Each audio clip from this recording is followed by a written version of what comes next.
Councilmember Tran, Here. Councilmember Muñetón, Here. and Mayor Klopfenstein, Here. and Councilmember Aristegui, Here. and Mayor Pro Tem Dovin is absent. All right, that will take us to our invocation and pledge of allegiance. Our invocation this evening will be led by Ursula Luna Reynosa, our Assistant City Manager. And if I could have Councilwoman Cindy Tran lead us in the pledge of allegiance, please. Please stand and prepare yourself according to your faith. Heavenly Father, we gather here tonight as stewards of this city, its people, its neighbors, and its future. Though we may come from many faiths, backgrounds, and traditions, we are united by a common hope: to serve with wisdom, to lead with compassion, and to seek justice with humility. May we remember that our diversity is a strength, and our disagreements, when held in mutual respect, are opportunities for growth. Let us be mindful that every voice has value, every story holds weight, and every resident deserves dignity. In moments of challenge or division, may we choose understanding over anger, dialogue over destruction, and peace over violence. Let us commit to resolving our differences with listening hearts and open minds. May our actions tonight be guided by the spirit of unity, knowing that what binds us together is far greater than what sets us apart. For it is only together as one community that we can truly move forward. May we serve this city with integrity, courage, and kindness, today and always. Amen. Amen. You have your head over your heart, facing the flag and repeat after me. Pledge allegiance to the flag of the United States of America and to the republic for which it stands, one nation, under God, indivisible, with liberty and justice for all.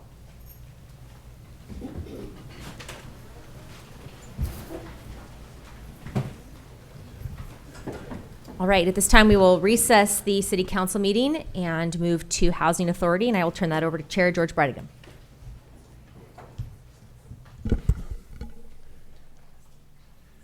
Oh, Madam Clerk, can we call roll? Commissioner Aristegui, Here. Commissioner Beckles, Commissioner Klopfenstein, Here. Commissioner Muñetón, Here. Commissioner Philip Nguyen, Commissioner Tan Nguyen, Here. Commissioner Tran, Here. and Chair Brightingham, Here. and Commissioner Vice Chair Dovin is absent. We will move to oral communications. Is there anybody in the audience today who would like to address the Housing Authority? Were you raising your hand? No. No? Okay. Seeing none, we'll close oral communications. Move on to consent. We have two items. I will entertain a motion. I move. Second. We have a motion and we have a second. Call for the vote.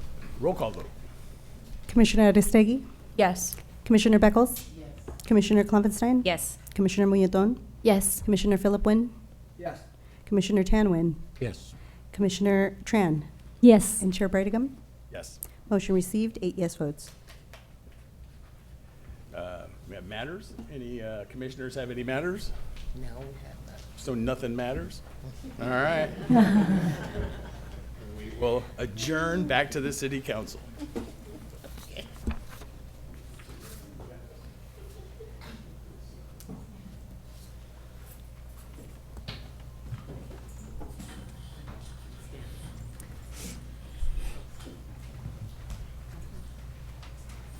Take care, sir. Bye-bye.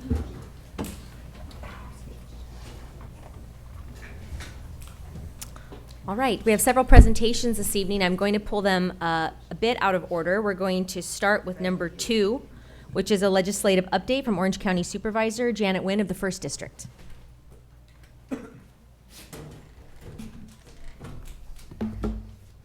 Thank you. Thank you, Mayor, and thank you, Council, for allowing me to give you a little update on what we've been up to at the county. Again, I'm County Supervisor Janet Nguyen, representing Garden Grove for the first district, which covers 90% of Garden Grove, 100% of the city of Cypress, Fountain Valley, Huntington Beach, Los Alamitos, La Palma, Seal Beach, Westminster, and the unincorporated communities of Midway City and also Rossmore.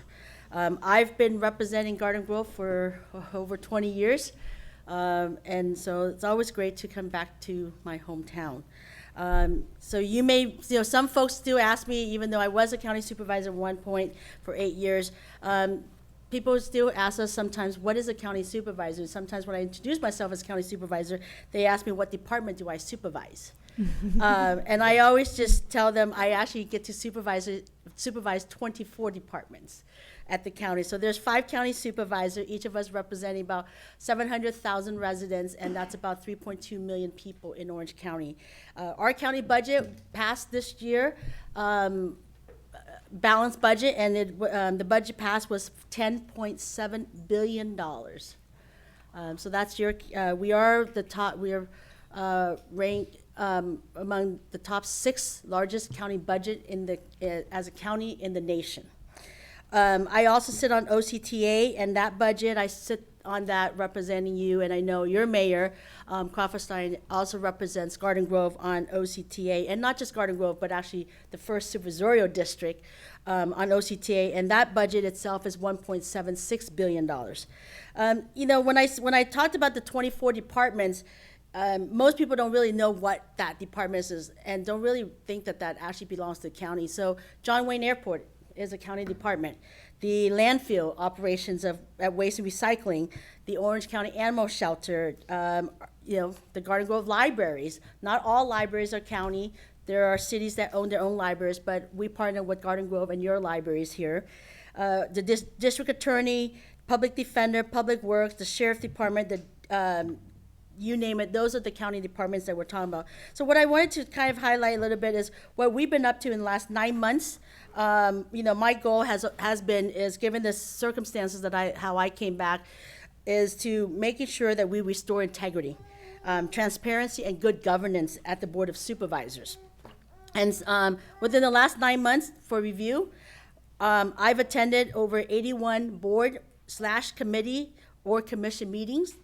I've done 9 county ordinances, directives, and resolution authored and have passed by the Board of Supervisors.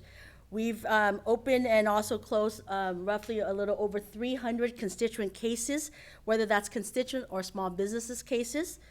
And we have attended, either myself or my staff, 1,317 events in the community. And of that, we have given out almost close to 2,000 certificates in the district. I have been appointed, as my role, not just as your supervisor, I get to be appointed to other commission. So most of my days are either in committee meetings or events. And some of those are, one is I've been appointed to the South Coast Air Quality Management District representing Orange County. Sitting on that with 3 other counties, roughly about 17.5 million people that we represent total. And on South Coast Air Quality Management, I am also on the Technology Committee and Climate Change Committee. I also represent the county on the Orange County Fire Authority, and that's where I sit with Councilman Brightigam as well. And we have, he is a great champion of yours on OCFA when it comes to the Fire Authority, and we get to work with each other when it comes to the first supervisorial district role, and so I appreciate that. On that, though, I get to also sit I'm Vice Chair of Legislative and Public Affairs Committee, Budget and Finance Committee, and I'm also on Capital Improvement Committee at OCFA. And as I mentioned, I'm on OCTA with your mayor, and we appreciate her effort, not just for Garden Grove, and making sure that we bring back the funding for transportation and streets and roads here to Garden Grove, but also to the first supervisorial district. So we work really well together, and on that, I sit on the Legislative and Communication Committee and Transit Committee. As you notice, the theme is that I'm on almost every legislative committee, that every commission or committee that I sit on, and I think it's one of the, it's exciting because I don't think the last time we had a former senator would, come back to the county, and, more recent senator coming back, and so it's quite exciting. Within other committees I sit on I sit on the commission to address homelessness, and that one I also know that your city manager has been in attendance, is also a member of that. We look at how we can work together collaboratively to fighting and helping individuals out of homelessness and into not just transitional housing, but more directly into permanent housing. I'm an alternate on Cal Optima, an alternate on Orange County Sanitation District. I'm an alternate on Orange County Emergency Management Council, and I'm also an alternate on South Orange County Watershed Management Area Executive Committee. An investment for the next 7 years by the county. The Board of Supervisors has approved $139 million that we will spend in the next 7 years for the first district in the storm channels. We recently completed $18 million in bridge replacement at Warner, Springdale, and also Edwards. Today, the Board of Supervisors just approved this morning a design agreement with the U.S. Army Corps of Engineers for the Westminster/East Garden Grove Flood Risk Management Project, which I actually championed for that when I went to D.C. over 13 years ago as your representative on the County Board of Supervisors. So we continue to making sure we fight for these fundings and making sure that we protect these flood channels for the neighborhoods and for the cities. The project will upgrade and expand the flood channel to improve capacity and flow. The first phase will begin in Huntington Beach and extend through Westminster into Garden Grove, modernizing the long overdue East Garden Grove Wintersburg channel system. One of the great things about this project is that the cost will be shared 65% by the Army Corps and 35% by the county, which we will appropriate $10 million from the county funds to do so. So these infrastructure improvements are essential to, as I mentioned, protect our homes, protect our businesses, and protect the livelihood of our residences. Over the next, as I mentioned, over 10 years ago, I was in DC. On top of that, we are also investing and do major renovation project at the Garden Grove Main Library. We have planned to do interior refreshing of in 2027, 2028 for the Garden Grove Chapman and also the Tiber Rubin Library as well. So we will be working on that. And another capital improvement, not in Garden Grove, but it is a very big entity to the economic growth of Orange County, is John Wayne Airport. In April, we approved $102 million to rehab the taxiway at John Wayne Airport, and the board has also approved $589 million capital improvements program for the next 3 years at John Wayne Airport.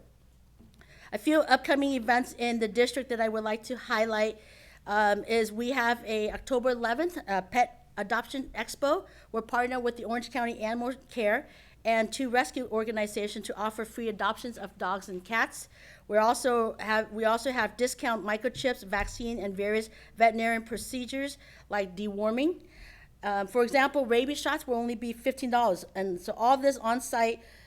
This is all on-site and no appointment is necessary. In addition, we'll have a dozen more pet vendors there for training, daycare, photography, you name it. It is on October 11th from 10 a.m. to 1 p.m. at the Freedom Hall at Mile Square Park. The next event we have coming up is October 26th, which is the Free Clinic Health Expo that I have done for now 13 years. We are partnering with Lesnot Community Clinics and also the Vietnamese American Physician Association. This is a services offered on a first-come, first-served base. Three areas that we're looking at. One is medical. Medical will provide primary care, specialty care, flu shots, and many more. Dental will do examinations, will do cleaning, fillings, and extractions. Vision care will do eye exam, will give you a prescription. We will provide the glasses. You get to pick your glasses, and then we will also do the prescription, make it into the prescription glasses you need. In addition, we also will provide reading glasses on site as well. All this is free of charge. There's no charge to the individuals or residents that shows up that needs any of these care. We will have over 400 volunteers that will be on site to help. And so if you have any time, if you'd like to volunteer even for an hour, whether you're a professional, medical professional, or a student in high school, we would love to have you.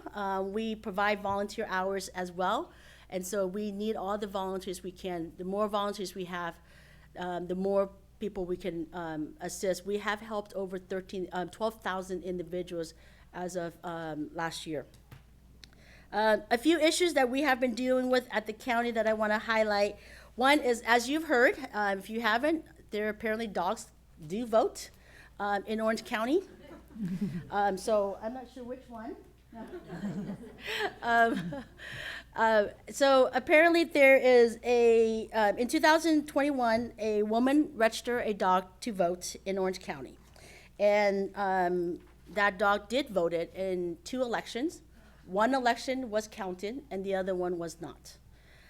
She tried to vote again, so it was the special election of the recall of the governor, and that was counted. And then she tried to vote again in 2022 election, but because federal law mandates that first-time voters have to show proof of ID to cast a ballot in a general election, that's when it caught our attention from the RV. Because the special election is a state election that did not require a proof of ID, but the federal election does.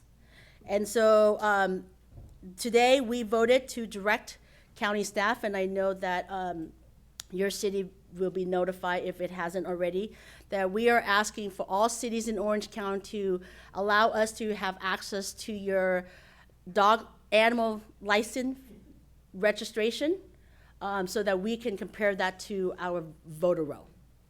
We have now we have to file for the unincorporated area, which is over 7,000 licensee. Good news is of that 7,000, we have not found any match to any of a pet. You have to understand, this dog that was registered was licensed, and the owner added her last name to the dog. So it's like my dog, who's a German Shepherd, Philly, I could then, if I did what she did, it would be Philly Bonikowski for my husband, because he's registered under my husband. So that's what they did. So we wanted to match the names just to see if there's any potential names that's on file with our dog registry or licensee to compare with the register of voters. And so we are asking all cities to allow us that, because we don't have access to your animal licenses file, so that we can then look at that. I know that it sounds ridiculous, but these are the crazy laws that we have here, and we want to make sure, though, especially given that there's a special election coming up, that we, as residents of Orange County, have confidence in our register of voters. And so we will always make sure. There's a lot of other directives that we've asked staff today to look into. The other part is, as you remember, the corrupt former county supervisor, Andrew Doe, embezzled more than $10 million to his daughter and his family.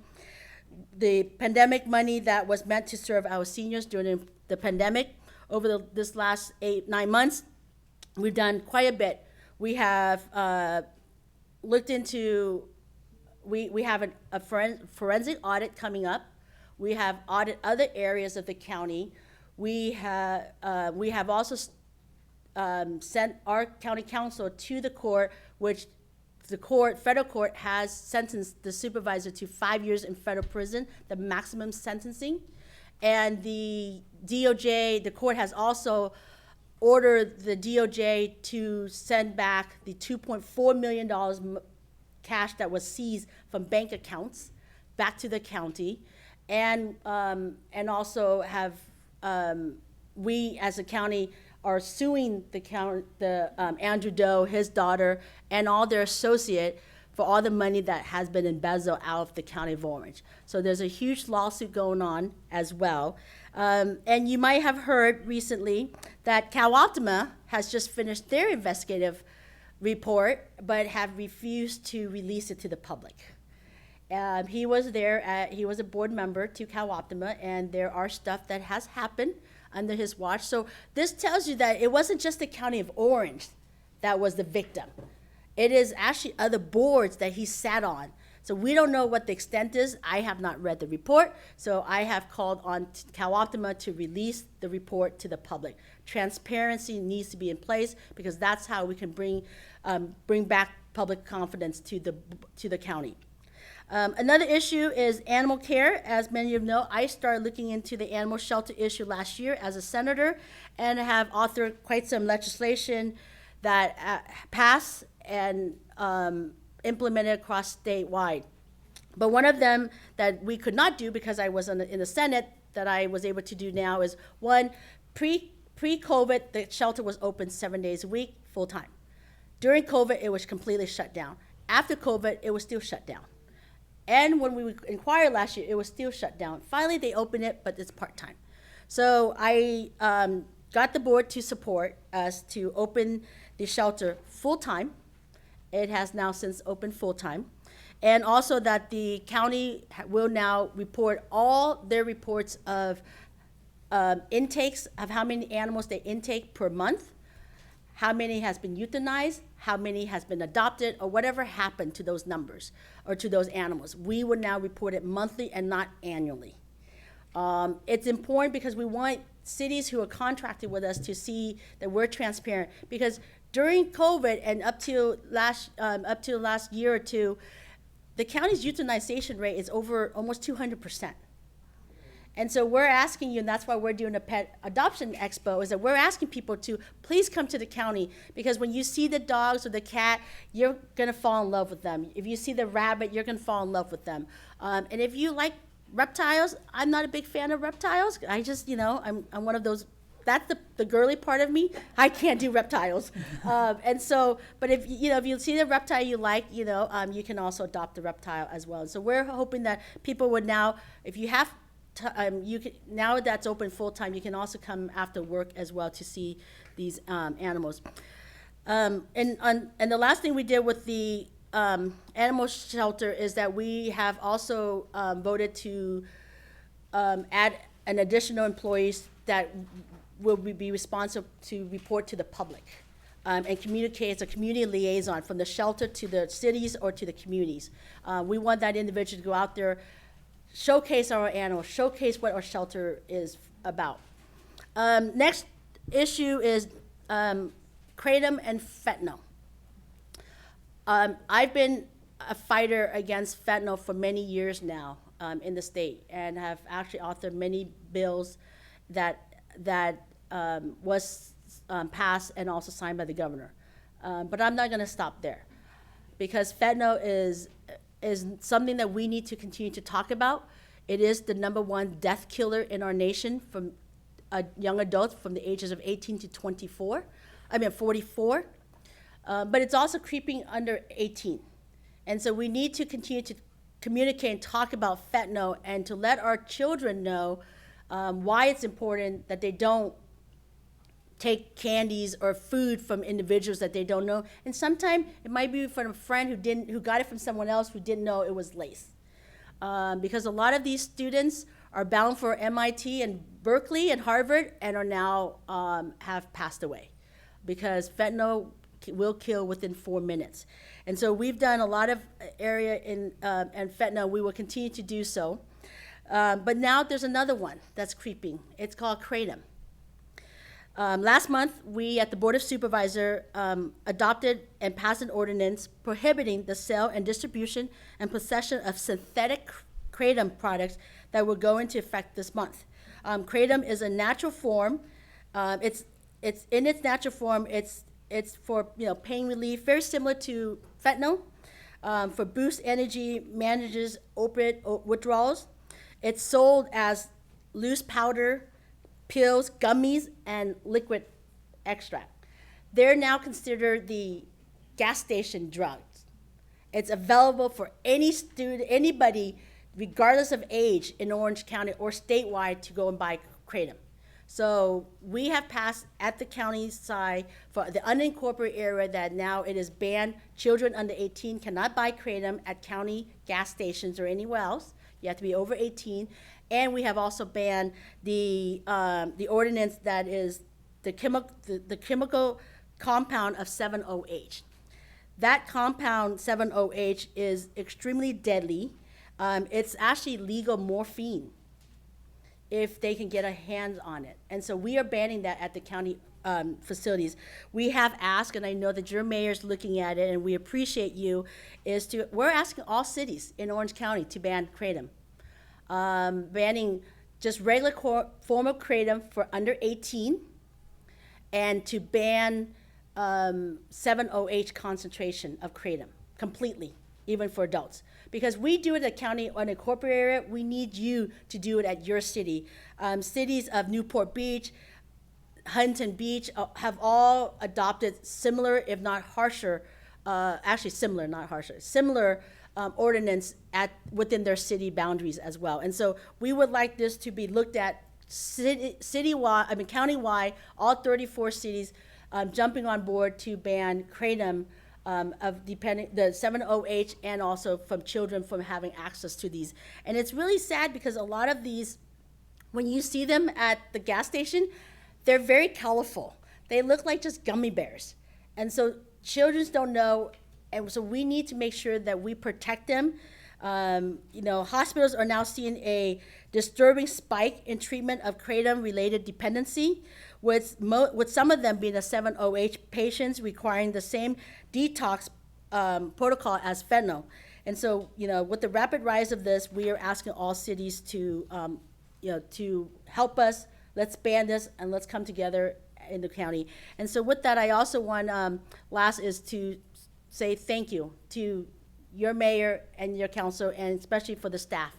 Because every time when we are working with you on something in Garden Grove, we appreciate the relationship, we appreciate the collaboration and the partnership, that we have had for many, many years now in Garden Grove. And so we thank you, and also bringing to our attention a lot of the issues that are in Garden Grove. And I want to thank you, Mayor, for putting together the meeting that we had with our chairman, Supervisor Doug Chafee, and your police department, that we are looking at helping our community doing a gun back buy from the county and the cities, and going to hopefully to do this to be the biggest one, because our goal is that, hey, if you don't want those guns, bring them to us. Don't leave them around. We want to be able to help. If you don't want them, bring them back. It's anonymous. And so we appreciate that effort, because when they did it for this 4th district and also 2nd district, it went really well. And so now there's 3 county supervisors coming together to do this, and it's going to be in our district.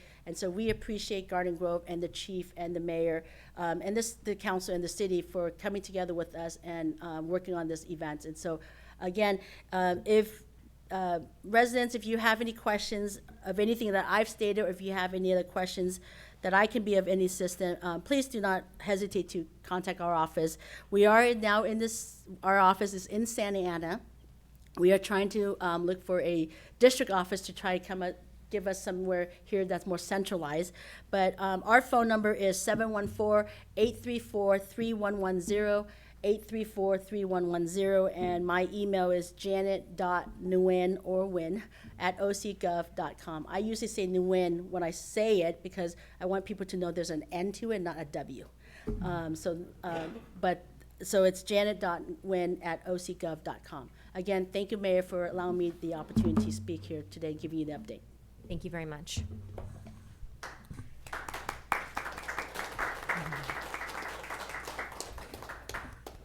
All right, we'll move on to our second presentation this evening. Yes, this evening we have a community spotlight in recognition of the Garden Grove Unified School District for winning the 68th annual CASTO School Bus Safety Rodeo. And Assistant City Manager Ursula Luna Reynosa will provide the community spotlight. This evening, the Garden Grove City Council would like to recognize 3 outstanding individuals from the Garden Grove Unified School District, GGUSD, for their commitment, skill, and dedication to keeping the community's children safe. Would Gabriela D'Angelo, Eduardo Gonzalez, and Jose Navarro Yepes please come forward?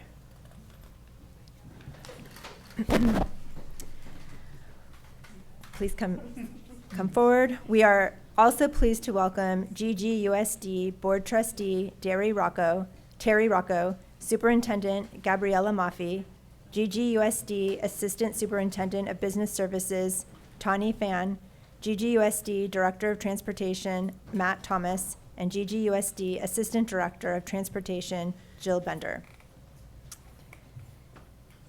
Each year, school bus drivers from across California showcase their knowledge, training, and safety skills in a statewide competition known as the School Bus Safety Rodeo, hosted by the California Association of School Transportation Officials, CASTO.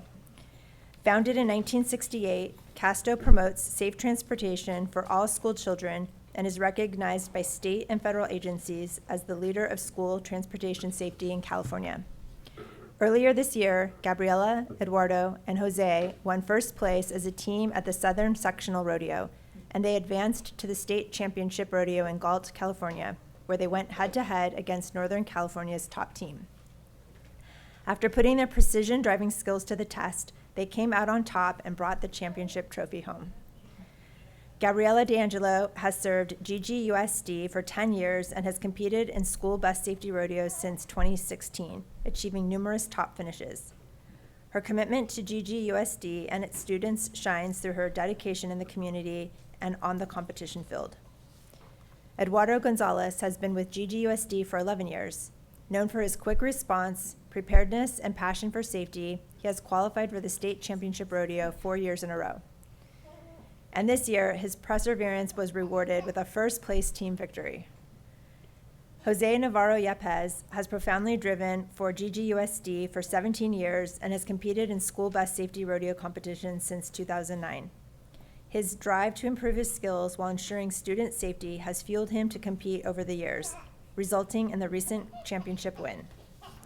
At this time, the mayor and city council would like to present Gabriela D'Angelo, Eduardo Gonzalez, and Jose Navarro Yepes with certificates for winning the 68th annual Casto School Bus Safety Rodeo Championship and their many years of safe, professional service to the community. Congratulations to the entire team. We wish you continued success in all your future endeavors. We would now like to welcome GGUSD Board Trustee Terry Rocco to the podium to share a few words. Thank you. Good evening, Mayor Klopfenstein, City Council, and community members. On behalf of the Garden Grove Unified School District Board of Education, thank you for recognizing our exceptional bus drivers, Gabi, Jose, and Eduardo, for earning first place at the State Championship School Bus Rodeo this past April. This championship is more than just competition. It's about safety, precision, and skill, the very qualities that keep our students safe every day. And we're so thrilled that GGUSD has the best of the best drivers in California. For the past several years, GGUSD has hosted the Regional School Bus Rodeo, and year after year, our drivers take home trophies in many categories, demonstrating exceptional knowledge and abilities in safe bus driving. I've attended the rodeo on several occasions, and I'm always impressed with their ability to safely maneuver those 40-foot buses.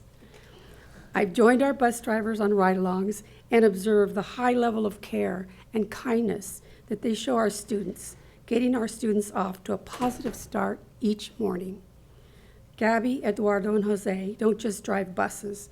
They ensure that our children get to and from school safely and on time.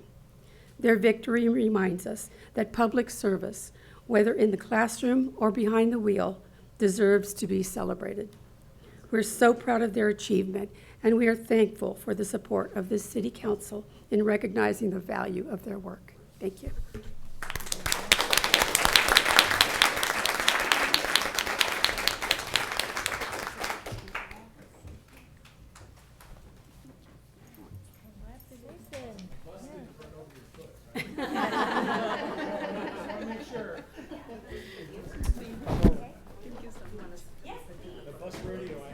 Visions of them like roping a steer.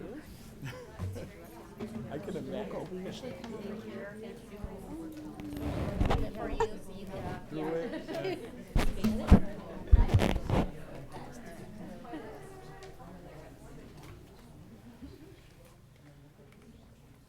twofer. Yeah. All right. Look at that. And Janet needs to get in there too then.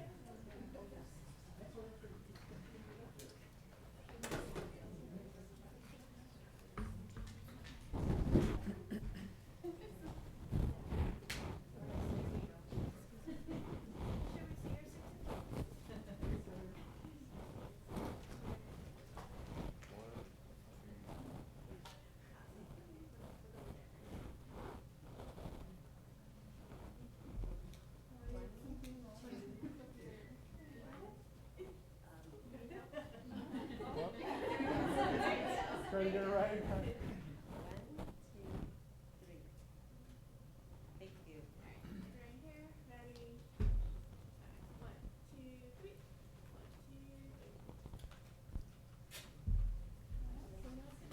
Congratulations.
All right, and before we move on to oral communication, we're also going to pull a few items from our consent calendar this evening. Item 3 and 4, we're going to pull out of order.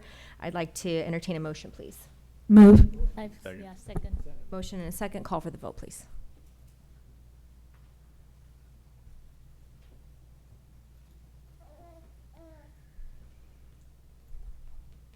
Motion received, 6 yes votes with Councilman, or Mayor Pro Tem Dovin absent. All right, so that moves us to item number 3. Item 3 is adoption of a proclamation recognizing September as National Service Dog Month, and Assistant City Manager Ursula Luna Reynosa will read that proclamation. Whereas we believe in the joyful, transformative power of the human canine bond and inclusivity of all citizens. Whereas in the United States, 70 million adults have a disability and only 16,000 service dogs from accredited training programs exist nationwide, and the need is growing. Whereas Canine Companions created the service dog for people with physical disabilities 50 years ago in 1975, creating a new kind of support for disability. Whereas Canine Companions is a nonprofit organization that enhances the lives of people with disabilities by providing expertly trained service dogs and ongoing support to ensure quality partnerships free of charge. Whereas Canine Companions and their service dogs empower people with disabilities to lead life with greater independence by providing best-in-class training, ongoing follow-up services, and a deeply committed community of support. Whereas National Service Dog Month aims to educate our community about the benefits of service dogs and the laws protecting their handlers. Whereas the City of Garden Grove, California continues to work toward becoming an inclusive community in which all citizens and their trained service dogs are embraced. Now therefore, the Garden Grove City Council does hereby proclaim September 2025 as National Service Dog Month in recognition of service dogs and the adults and children with disabilities in our community, and encourage all citizens to celebrate service dogs and be respectful of the rights to safe access in our community afforded to the adults, children, and veterans who lead more independent lives because of their assistance. Thank you so much. Let's give them a round of applause. I see that I was honored to bring this item forward. I had members of our community showcase and tell us about what this means to them and their families, and I know some of them are here today. I have a proclamation for you. I'll bring it down, and then if one of you would like to share a few words.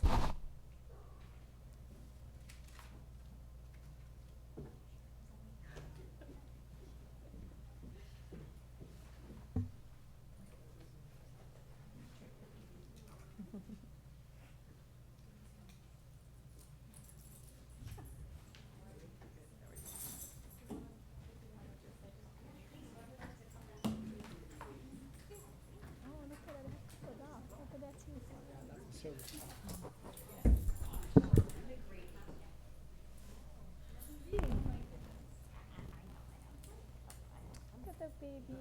Aw. You just want So cute, baby.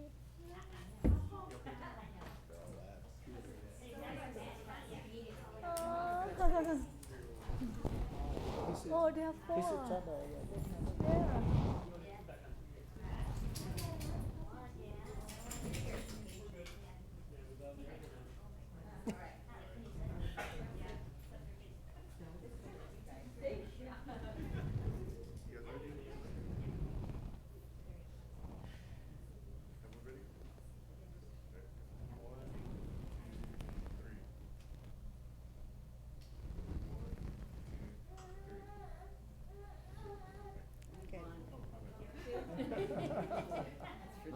you get the dogs too? Yeah, I want the baby. He's the cute one.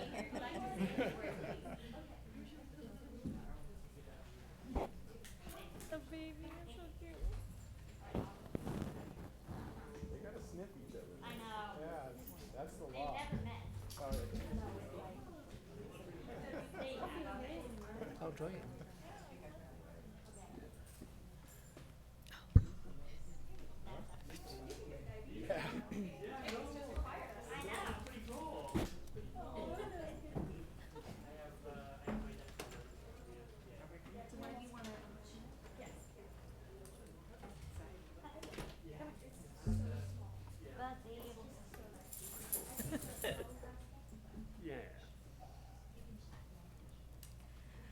Honorable Mayor and Council, I just want to thank you all so much for the proclamation for National Service Dog Months. This is Canine Companions for Independence 75th year. They are actually one of the first service dog organizations that was not providing guide dogs. So they are truly groundbreaking, and they provide dogs to their clients for no charge, which is really huge in the service dog world because dogs can range from $5,000 to almost $100,000. So it's pretty incredible that they can do this for free. So we just want to thank you for acknowledging Service Dog Month and to help bring awareness to this very important cause, because these dogs give us so much independence that we would not otherwise have. So thank you guys so much. Thank you.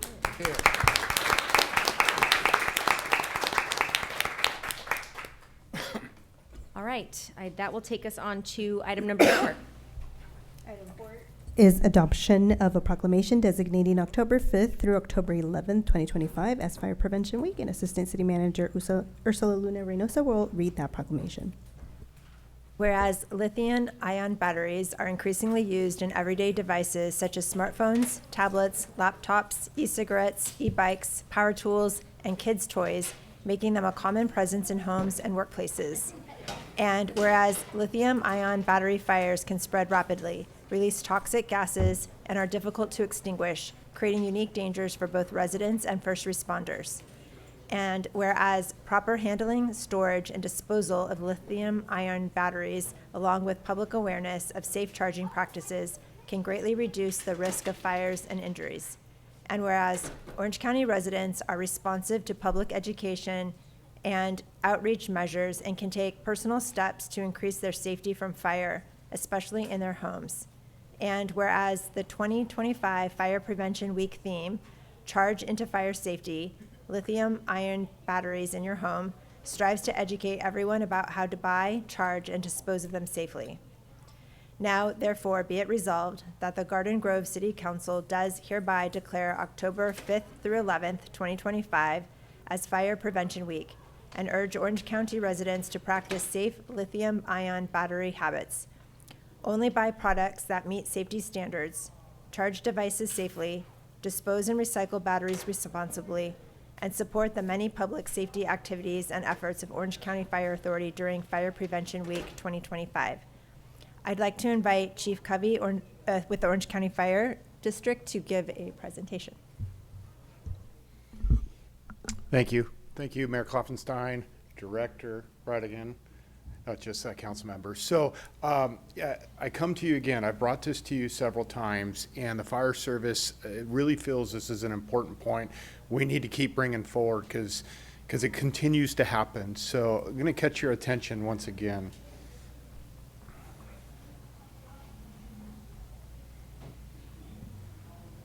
One more. There you go. Oh, too many. Okay. One more, it'll go. You guys got to go back 2. Sorry. One. There you go. Leave it. Just as a reminder here, this is an apartment with a scooter in it. You heard a quick snap there of a noise.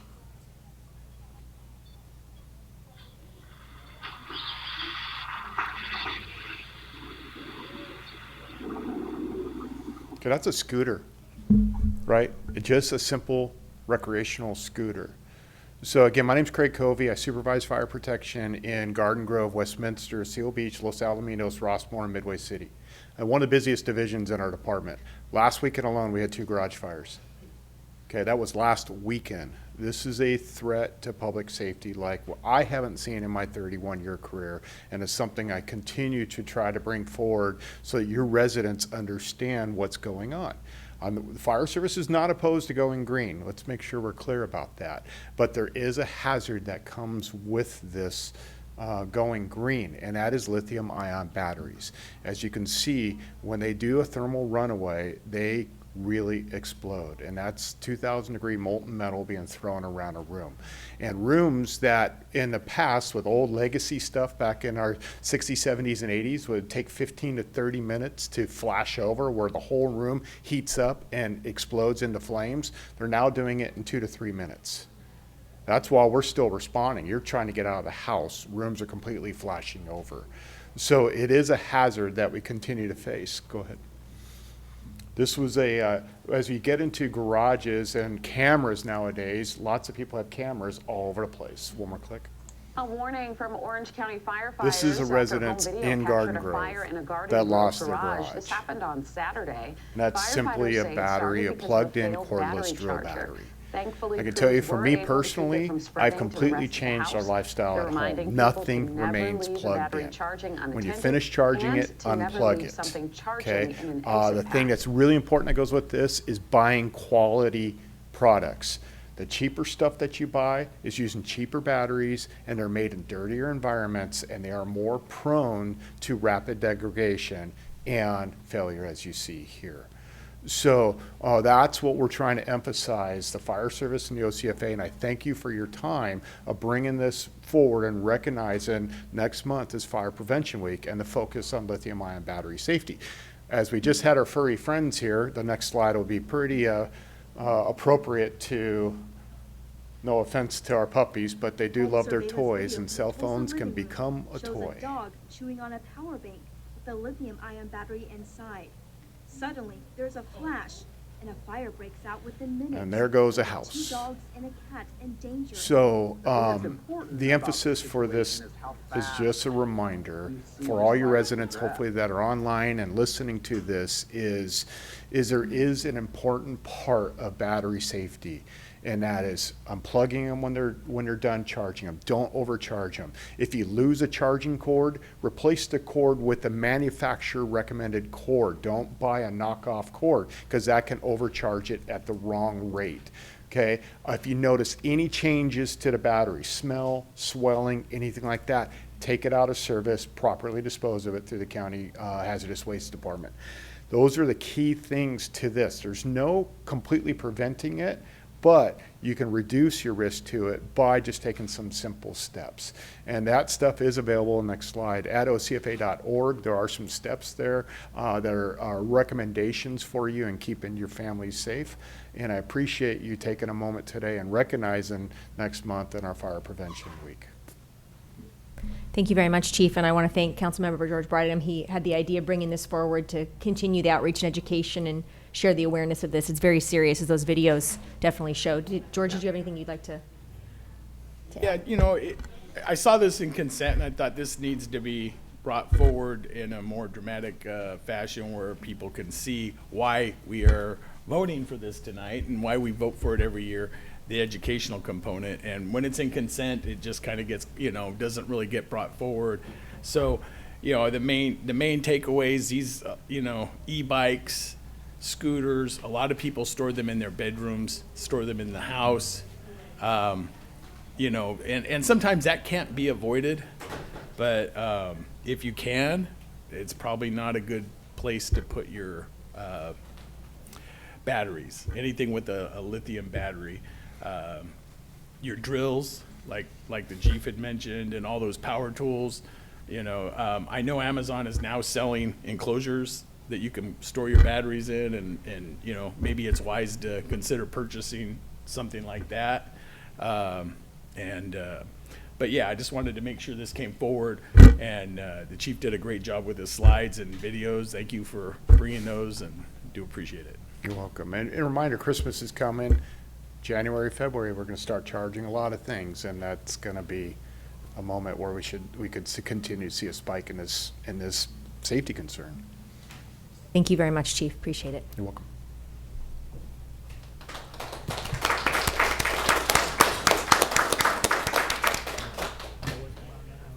All right, and that takes us into oral communication. I do have a handful of cards, so I'm going to cue you up 3 at a time like we've done the past several meetings. First will be Diane Cutshall, followed by Jordan S., followed by Mai Dao. Do.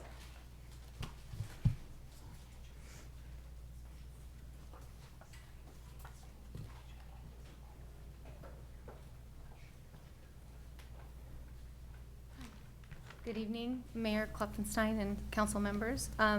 This is my first time here, and I've been a Garden Grove resident 7 years as of yesterday.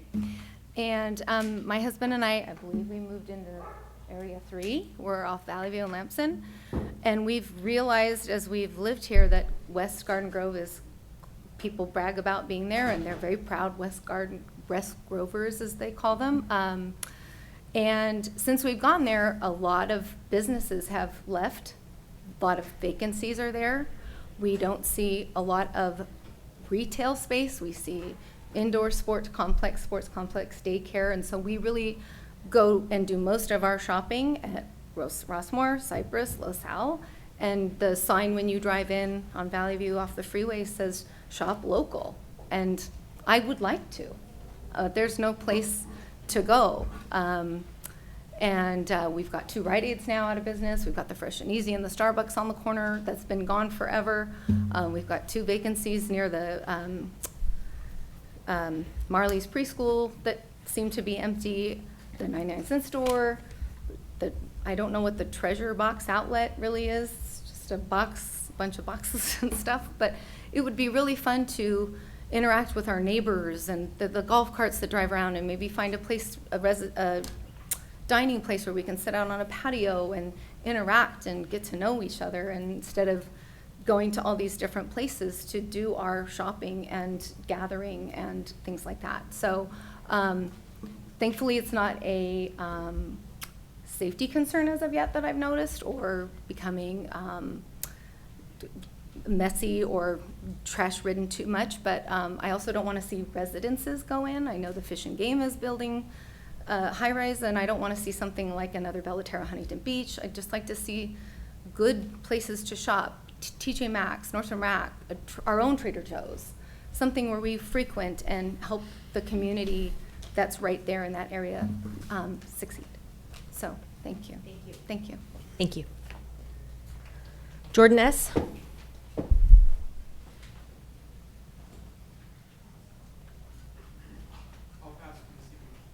Okay, very good. Mai Do.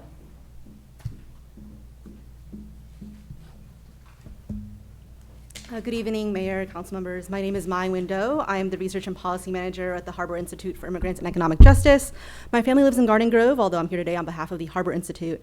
We're here today to bring your attention to some deeply troubling remarks made by Mayor Pro Tem Joe Dovin, although I suspect you may already be familiar with them. The Mayor Pro Tem recently said publicly on a talk show that there is, quote, nothing to oppose, unquote, about ICE's aggressive behavior, claimed he told city staff, including the city manager, to cooperate with ICE, and threatened to, quote, fire the chief of police for following the California Values Act. His exact words were, in fact, cảnh sát tôi cả trớn, tôi đuổi luôn ông cảnh sát trưởng. Tôi nói rõ đây, công khai trên đài này luôn, ông cảnh sát trưởng mà bắt hợp tác mà biến Garden Grove trở thành Sanctuary City, tôi đuổi luôn ông cảnh sát trưởng, tôi có quyền mà. If the chief of police is, well, he used a derogatory term that's a bit difficult to translate directly to English, but let's say jerk to be family friendly. I will say it clearly publicly on this radio show. If my chief of police forces non-cooperation and turns Garden Grove into a sanctuary city, I will fire him. I have the right. The Mayor Pro Tem has also made a couple other concerning comments, including suggesting Japanese internment was good for America, calling for the Department of Education to be dismantled, making fun of LGBTQ kids, promoting anti-Semitic conspiracy theories, advocating for the arrest and deportation of political opposition, including local organizations based right here in Garden Grove. Anyway, in most cases, the Mayor Pro Tem has made these comments while sporting a shirt printed with the City of Garden Grove logo. He also often utilizes language that implies he has the authority to unilaterally make changes to local policy in line with these reported views. And so really, we're here to just say that community members really deserve to know clearly and without question. Does the council condone the use of blatantly discriminatory language? Is the council okay with the leveraging of elected office to go after political opponents? Does the council condone attempts to publicly threaten and intimidate city staff into acting unlawfully? Your stances on certain issues aside, these are questions of ethics and proper professional conduct that really transcend party lines. And so we urge the council to make clear its stance on these matters, not just through words, but also through concrete actions. Additionally, in light of these comments and increased immigration enforcement activity in the area, we've also called on the city to take action and to help inform residents about their rights, connect them with relevant resources, and otherwise work to support those affected during these difficult times.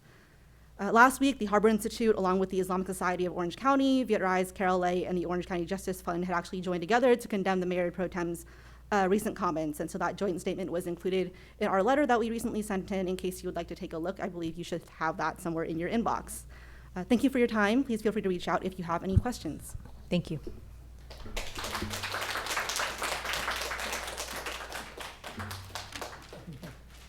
Okay, next three speakers, Clara, Kyle Mason, and then Courtney Cook.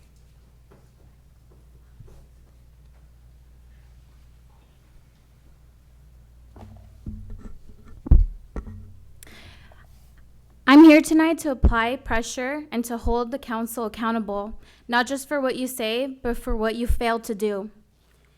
Parece que se les olvida dónde vienen. It seems you forget where you came from. This council looks pathetic. When you pretend your hands are tied, stop acting powerless. Smaller cities with fewer resources have done more than what you have. They've passed resolutions. They've created legal aid funds. They've told their immigrant residents, you are safe here. If they can do it, Garden Grove can too. Les falta valor. You lack courage. I don't usually stand here throwing insults, but tonight I'm angry. I'm disappointed. You're going to hear it. You were elected to represent this city, our diverse, beautiful city. Without immigrants, Garden Grove would be nothing. The way you failed them is shameful. Every one of you knows someone impacted by ICE, your neighbors, your friends, your family. Don't pretend this doesn't touch your lives. You hold power and you've fallen short. Where's the accountability? Why don't you call each other out when one of you says something outrageous? What other city councils do, I've seen it. But here, nothing but silence. The silence is shameful. Since Joe isn't here tonight, I'll say it anyways. Joe, I'll be back until you hear me. You came here as a refugee. You call yourself an advocate for immigrants? What a joke. But when community is afraid, you tell them lay low. You say ICE will blow over. You refuse to denounce hate speech unless it's a crime. That's not leadership, that's pathetic. Que vergüenza, sin vergüenza. Here's the truth. California law is clear. Local police cannot enforce immigration law. That is not an opinion, that is law. And yet you played politics with people's lives. That's cowardly, that's cruel. And the rest of you don't think silence saves you. Silence is exactly what ICE depends on. Families are scared to answer their door. Kids are afraid to go to school. Our community lives in fear, and you deserve to actually represent them, not excuses. When you go home tonight, safe, secure, unbothered, remember this. Children, women, elders, they live in fear, and they deserve leaders with courage, not excuses. Look at me when I'm talking to you. When you go home, remember that. May that weigh heavy on your conscience. And finally, unless you are indigenous to this land, you are here because of immigration, forced displacement, and colonization. This land was taken, not freely given. No one is illegal on stolen land.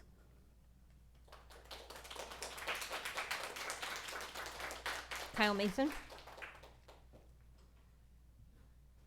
Good evening, Mayor and Councilman and everybody.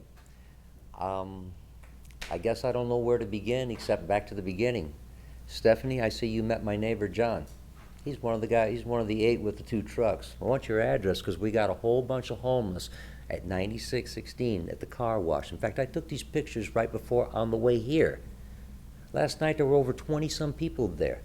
These encampments on Chapman Boulevard. I understand what he says about private property and about the motorhome that hasn't been registered in over 9 years because the guy owes, I don't know, over $3,000 some. What about the drug dealing that comes out of there? And I got enough pictures and proof for that too, but nobody's done anything about it. Well, with the cancer that I have and the radiation treatments I have, you can see I've lost a lot of weight, and I tell you what, it won't be short period of time. I will be back and coming back strong. We want to get these people off the street. This is before ICE. I don't care if they're legal or illegal. Get the homeless off the streets.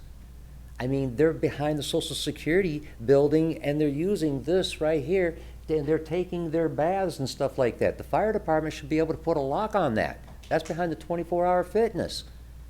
The security guard shows me all the videos and stuff of all the people smoking and doing all the drugs back there. And the same with the women's club. I see they had a big thing going on there this weekend, and that's great. I'm glad they did. But they didn't fix that plug. That's illegal. I'm surprised code enforcement hasn't shut them down and you guys haven't been fined for it. That place could have burned down, especially with the rains and the moisture that's been in the air and stuff. Does anybody care about anybody's safety here? It's like you said, can't do anything about it unless, call the police.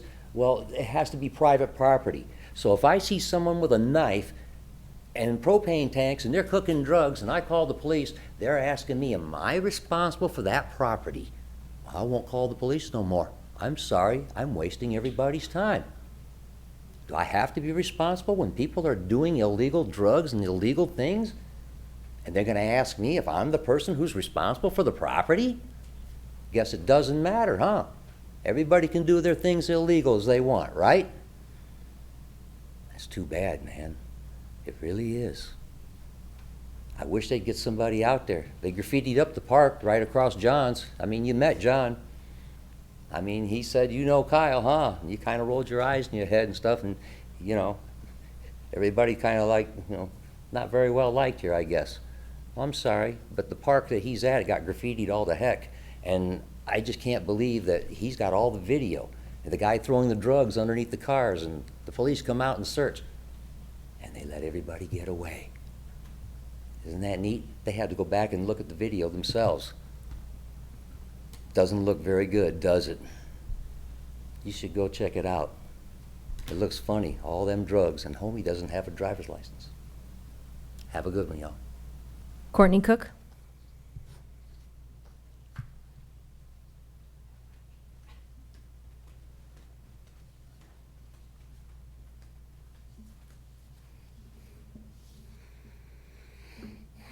Hi, I'm Courtney, a resident of District 5. When I came out in June to talk to the City Council about helping the city get through the ICE raids, I assumed that elected officials would be excited to have engagement and a way to make direct impact on the community. It's obvious now that we have neglected our city government and allowed people to be elected who are just here for an easy win. We're not here to beg weak officials to simply make a statement of support. We are here to use all the tools available to us to support our families and neighbors. Right now, y'all are standing in the way of the community's access to those tools. However, I want to say thank you, especially to the Mayor Pro Tem, for making it extremely easy to show Garden Grove and Orange County how embarrassing and ineffective our local government is. Y'all have said some amazing quotes expressing police brutality, racism, propaganda, dehumanization, and fear of losing funding over lives. I've talked to hundreds of residents over the last 2 months. Building civic engagement has actually been really fun. While the City Council chamber remains inaccessible to many, on the ground engagement in our community has been incredible. Now that we're all connected, the energy is now focused on how this council has ignored them. The issue is not blowing over, and you have highlighted the complete failures of this body to all residents beyond the limits of ICE enforcement. Thank you.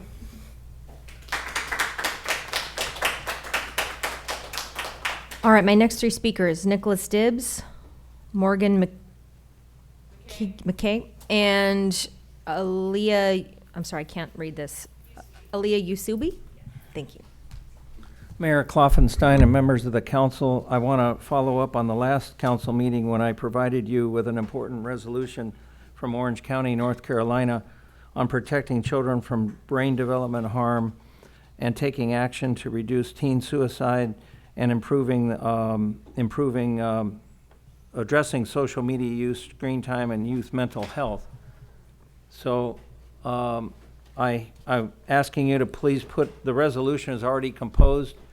I'd like you to please put it on the agenda because it takes a village to raise a child, as you know. We need to protect our children. And so I have a banner up at Lamson and Springdale on digital wellness. So, George, if you'll pass this around the dais, thank you. Now, I want to go to something else. I ran for school board because our schools closed down 10 intermediate school wood shop and metal shop classes, and 4 of our high schools lost auto shop. So I had the courage to run for office, but I got sabotaged with taxpayer money manipulated by the, allegedly by the superintendent and others at the district.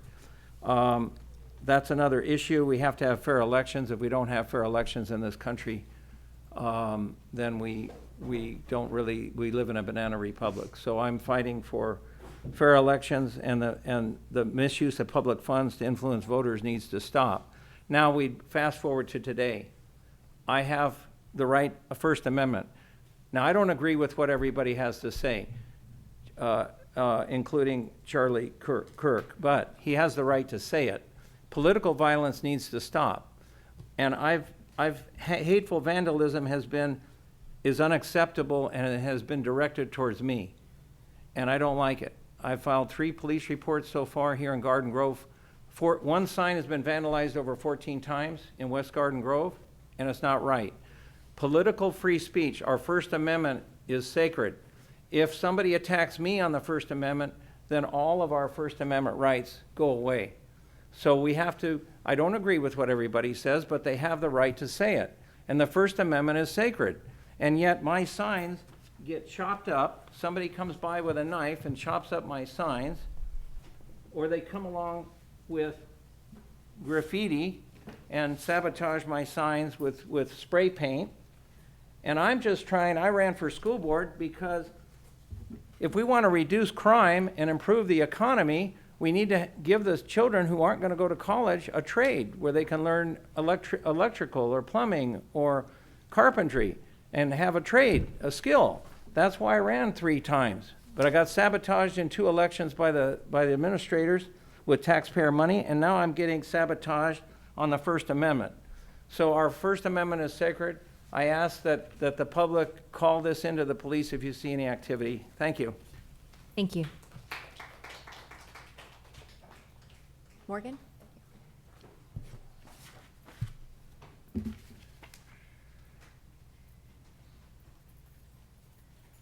Good evening, Council. Nice to see you again. I'm coming to continue to express my support for a motion to be passed to support immigrants and also some financial backing to support community members. So in my classroom, we talked about what month it is. It is actually Latin American Heritage Month here in the United States, and that was actually started by Ronald Reagan. Which was also the last president that last presidency was the last large immigration bill where people were given pardons to then get their green cards and such. So it's been a very long time in the U.S. since we've had any immigration bill that allows a lot of people who have been here to get their residency. I don't agree with a lot of what Reagan represents. Mostly, I don't agree with what Reagan represents at all, but I do think it's interesting. I will give him credit for that. So I have met people here in Garden Grove who have been here over 30 years. They probably didn't qualify. I'll have to look up when Reagan was president. Anyways, that they've been here a long time. I've only lived here for 1 year. And I am allowed to vote here. And I am allowed to receive services from the city and stuff. And I know people who have been here for over 30 years who cannot receive that because they're undocumented. So I think that it's something to show your honor to those people that have been working here, living here, that just because they're not born here doesn't mean that they haven't contributed to our taxes, to our city. Again, on the website, on page VII of the Garden Grove City Financial Report, there is a talk about how the Garden Grove Food Fest that's happening soon celebrates the diverse food culture. We can't celebrate this food culture without accepting that we have had an enormous contribution from Latin Americans, from Asian Americans, from refugees, immigrants, all here, bringing cuisine that makes Garden Grove one of the best food places in Orange County. I think it's the best. So we can't just accept people's food and not accept their humanity. Breaking bread with people is holy. And I know that some of you guys probably take communion. Breaking bread and eating together, that's holy. We need to celebrate the humanity in the people that are making our food, that make our city. Finally, Garden Grove is the 5th biggest, I think it's 5th or the 6th biggest city. So we are not small. We're densely populated. You guys can do something. I believe in you. Leah?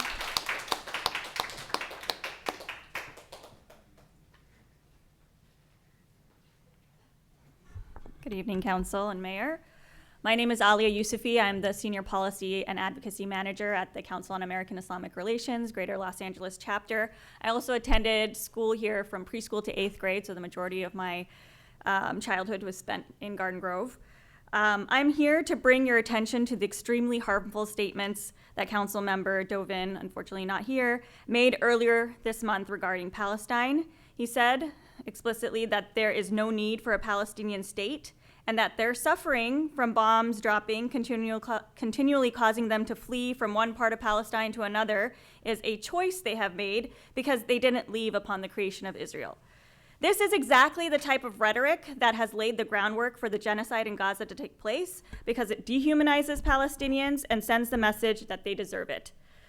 Dovin's comments are especially painful as Southern California is home to one of the largest Palestinian diasporas in the USA. Little Arabia, where the care office is located, which is just a stone's throw from Garden Grove, was actually originally nicknamed Little Gaza because of the many Palestinian-owned businesses that are there, and many of the residents of Garden Grove are Palestinian, and I cannot overstate how painful hearing a leader in this city say these things is.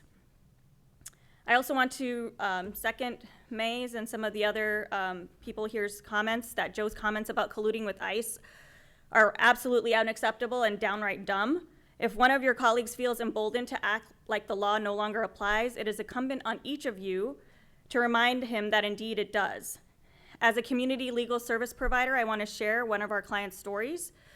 We are representing an Afghan woman that was detained in July. ICE called her and pretended to be USCIS, and they told her to meet them at the post office to pick up her employment authorization card. Instead, they detained her. She has been stuck there since July with no help. She doesn't have family in the US. Fortunately, somehow she got one of our staff's numbers and was able to call us from the detention center, and we were able to meet her and start representing her, although she's still detained.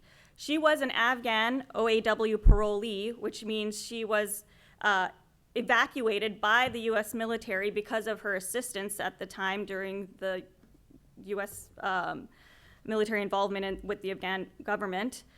And yet here she is in detainment and with no future here and being treated like a criminal despite doing everything that she was supposed to do.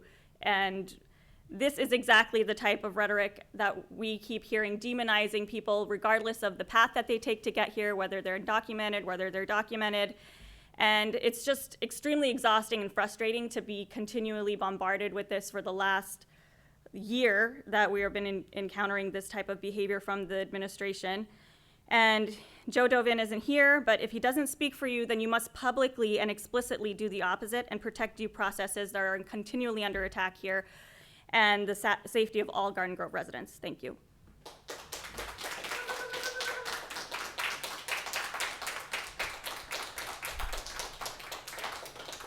My last three speakers will be Nicole Jaimes, Tim Fan, and Amara Tan Chung. Nicole Jaimes? She coming? Okay.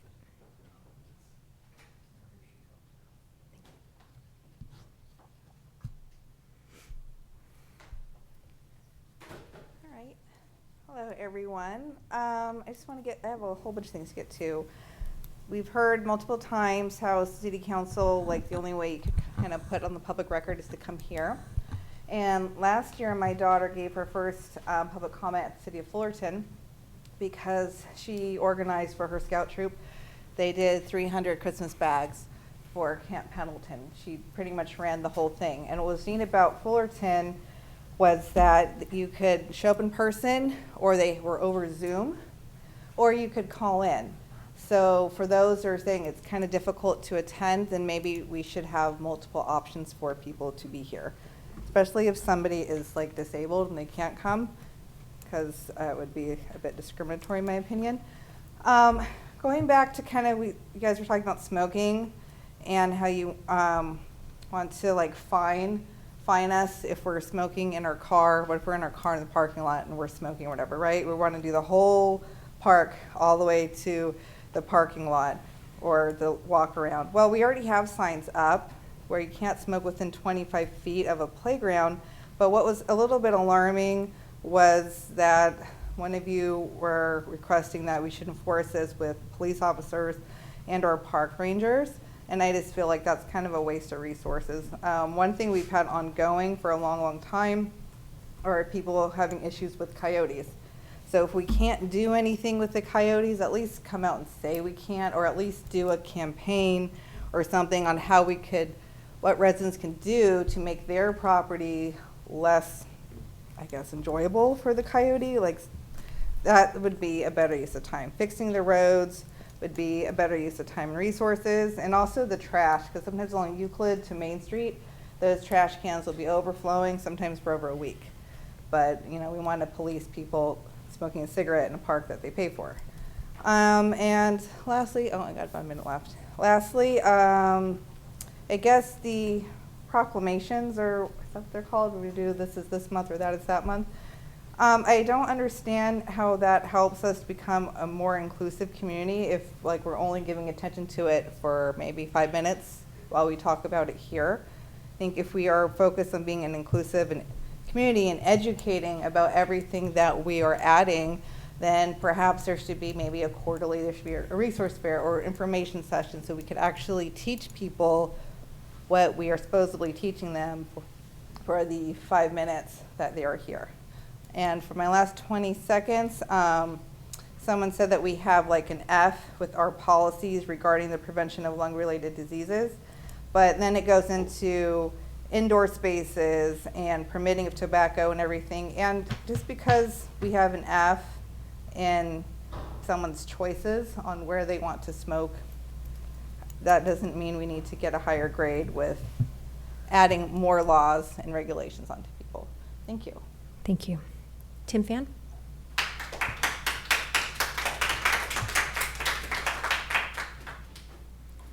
Good evening, Council. My name is Tim Phan, and I am the Civic Engagement Manager for Vic Rise. We're a youth-led advocacy group that builds power for our working class and immigrant communities here in Little Saigon. For those who don't know what we actually do, we engage our community members, about both young and old, about the issues here in Orange County that directly affect their lives, from immigration justice to fighting to keep their housing. And one of the ways we do that is through canvassing, in which we directly talk to residents at their doors, at their homes, to learn more about their issues and concerns. This past spring, we set out to assess what Little Saigon residents were thinking when it came to the increasing brutality of Trump's deportation agenda. We listened to Vietnamese people of all ages, from Garden Grove to Westminster, and specifically asked if the local government should be doing more to protect our immigrant communities from deportation. Our internal results show that for our Garden Grove residents that we canvassed, 52% of those surveyed actively wanted to see more or much more being done by municipal governments on this issue, whereas only 14% were content or wanted to see less from elected officials. This data has confirmed what we've been seeing in person here at these very meetings. For the past several months, especially as the raids have increased in scope and severity, Garden Grove residents have been coming to these chambers asking for more support and leadership. Instead, they've been met by passivity and intransigence when it came to uplifting the concerns of our immigrant communities. Mayor Pro Tem Joe Dovin's comments, both here and outside these chambers, are especially concerning, especially the ones about city staff cooperating with ICE in contradiction of our state sanctuary laws. Do the rest of the council agree with these statements? And if not, what concrete steps will the council take to show that these comments are an aberration, they do not represent city policy, and the city is committed to not violating state law? We ask the council to continue doing more to inform our residents about their rights, to connect them to community resources, and to be firm on upholding our values of inclusivity and belonging. Thank you very much. Thank you.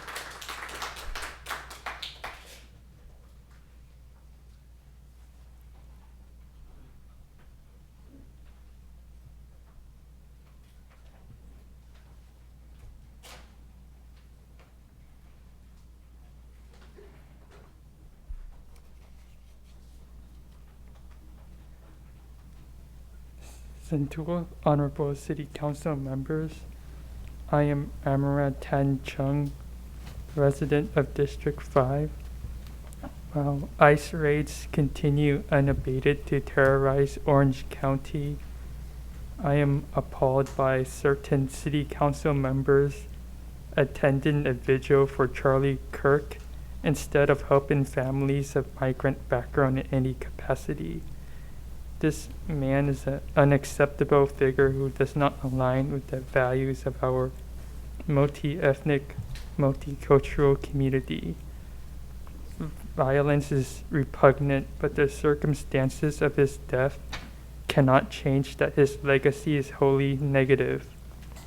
Unlike our day laborers, this man has never known a hard day of honest work, and it only incited racist, misogynist nationalism up to the day he died, dividing and distracting people from the decay of democracy and erosion of civil rights under the Trump administration.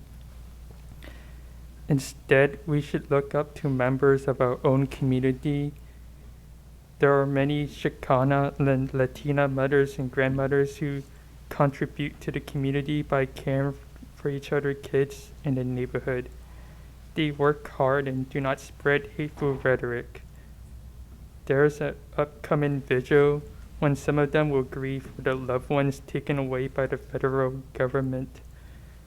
Maybe the city council should attend and support. Additionally, I reiterate previous demands for legal defense funds, support of food pantries, and safe areas and public facilities for migrant families. Gamal.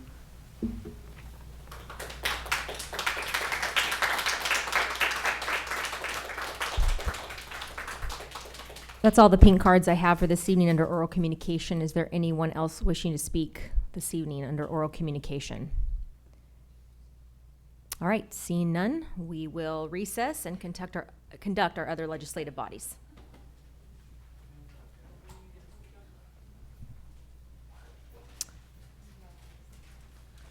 All right, that takes us to a successor agency. And Madam Clerk, will you please call roll?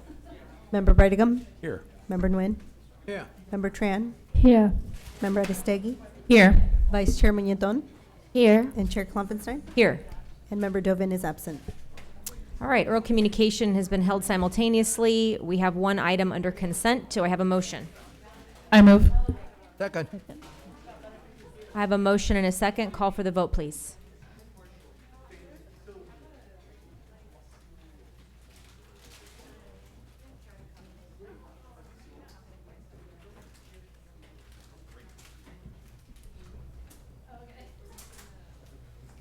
Motion receives, 6 yes votes. Are there any matters for members? See none, we will adjourn and head to Sanitary District. Madam Clerk, please call roll. Member Brigham? Here. Member Nguyen? Yeah. Member Tran? Here. Member Aristegui? Here. Member Klopfenstein? Here. And Member Muñetón? Here. All right, again, we've held oral communication already. That takes us to consent. We have 2 items. I can take this simultaneously unless someone wishes to pull. Second. Motion and a second. Call for the vote, please.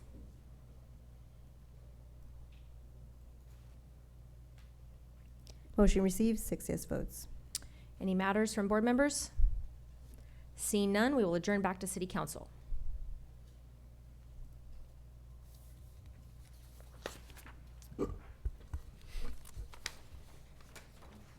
And that takes us on to our consent calendar. Would someone like to move the balance unless there's anything to pull this evening?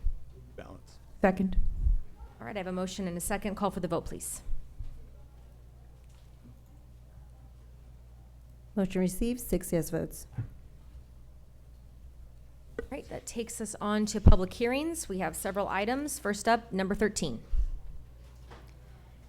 This evening, a public hearing is for the acceptance of fiscal year 2024-25 Consolidated Annual Performance and Evaluation Report. And Mr. Timothy Throne is here to provide the report.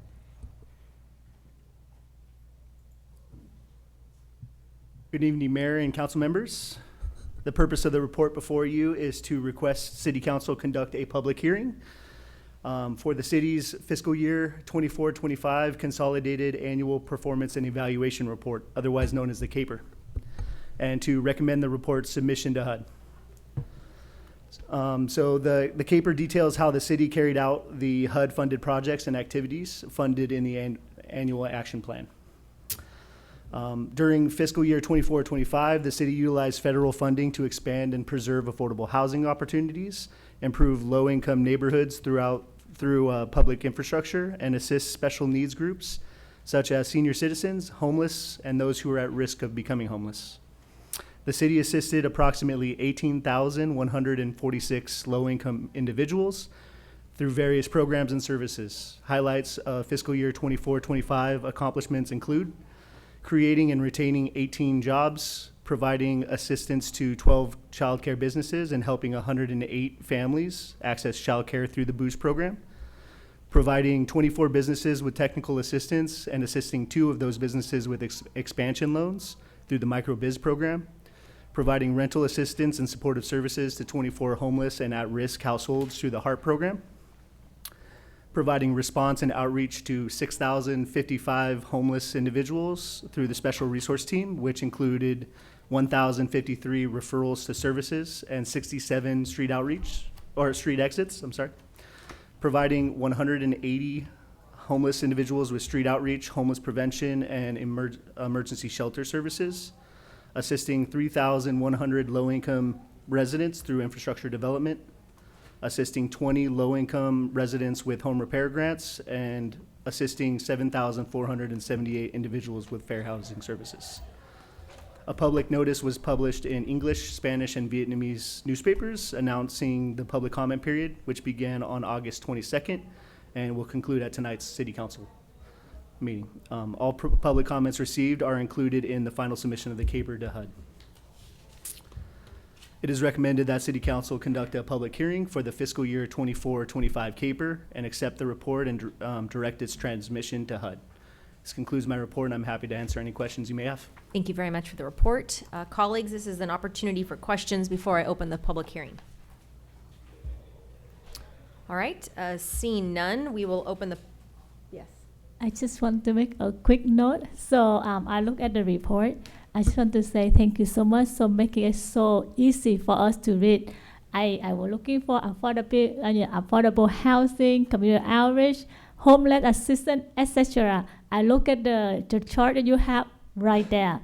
Super simple and easy to read. So thank you so much for prepare something like that for us. You know, we don't do that day to day, but easy to see the information. So great job. Thank you.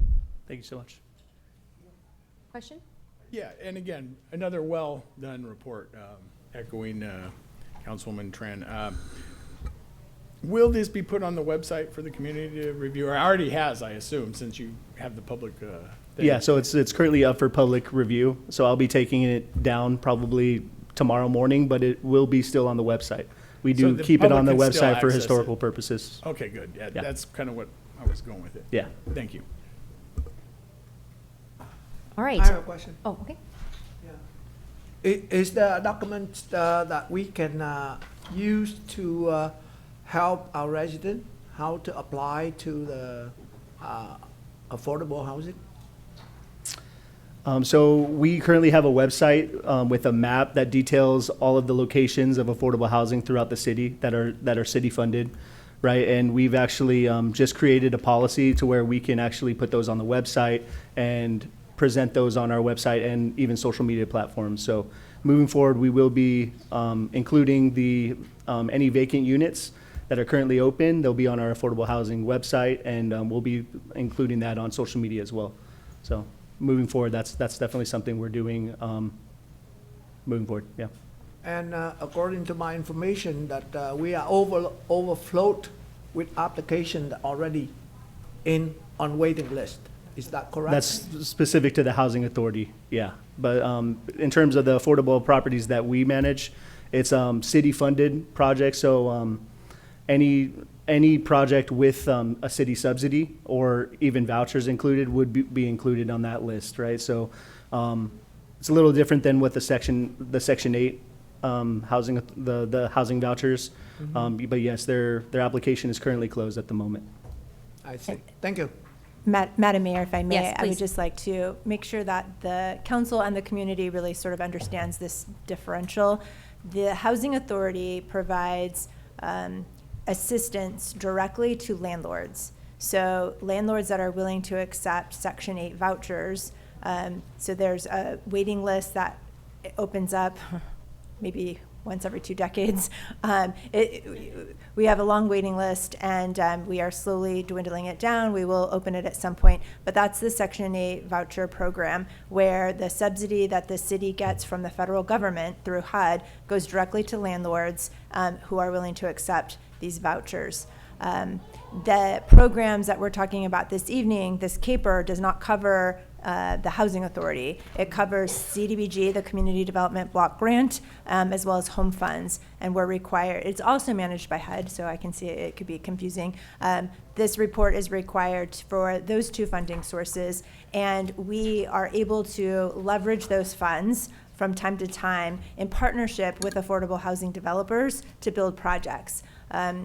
We took a few council members on a tour of affordable housing projects. Some of those had some of these types of funding in them. We are looking always for new projects, new partners. Those are the wait lists that Tim was discussing and mentioning. We do have a page on our website where we show all of the projects that have had funding from these programs go into them. Those developers have their own wait lists, and we are going to try to create a way to be able to market or advertise those vacancies more often. And there is a countywide effort that is going on right now. It's still kind of in its infancy, but there's an effort to create this sort of one-shop kind of place for people who are looking for affordable housing within Orange County. And we will definitely provide more details as that dialogue continues and perhaps gets off the ground.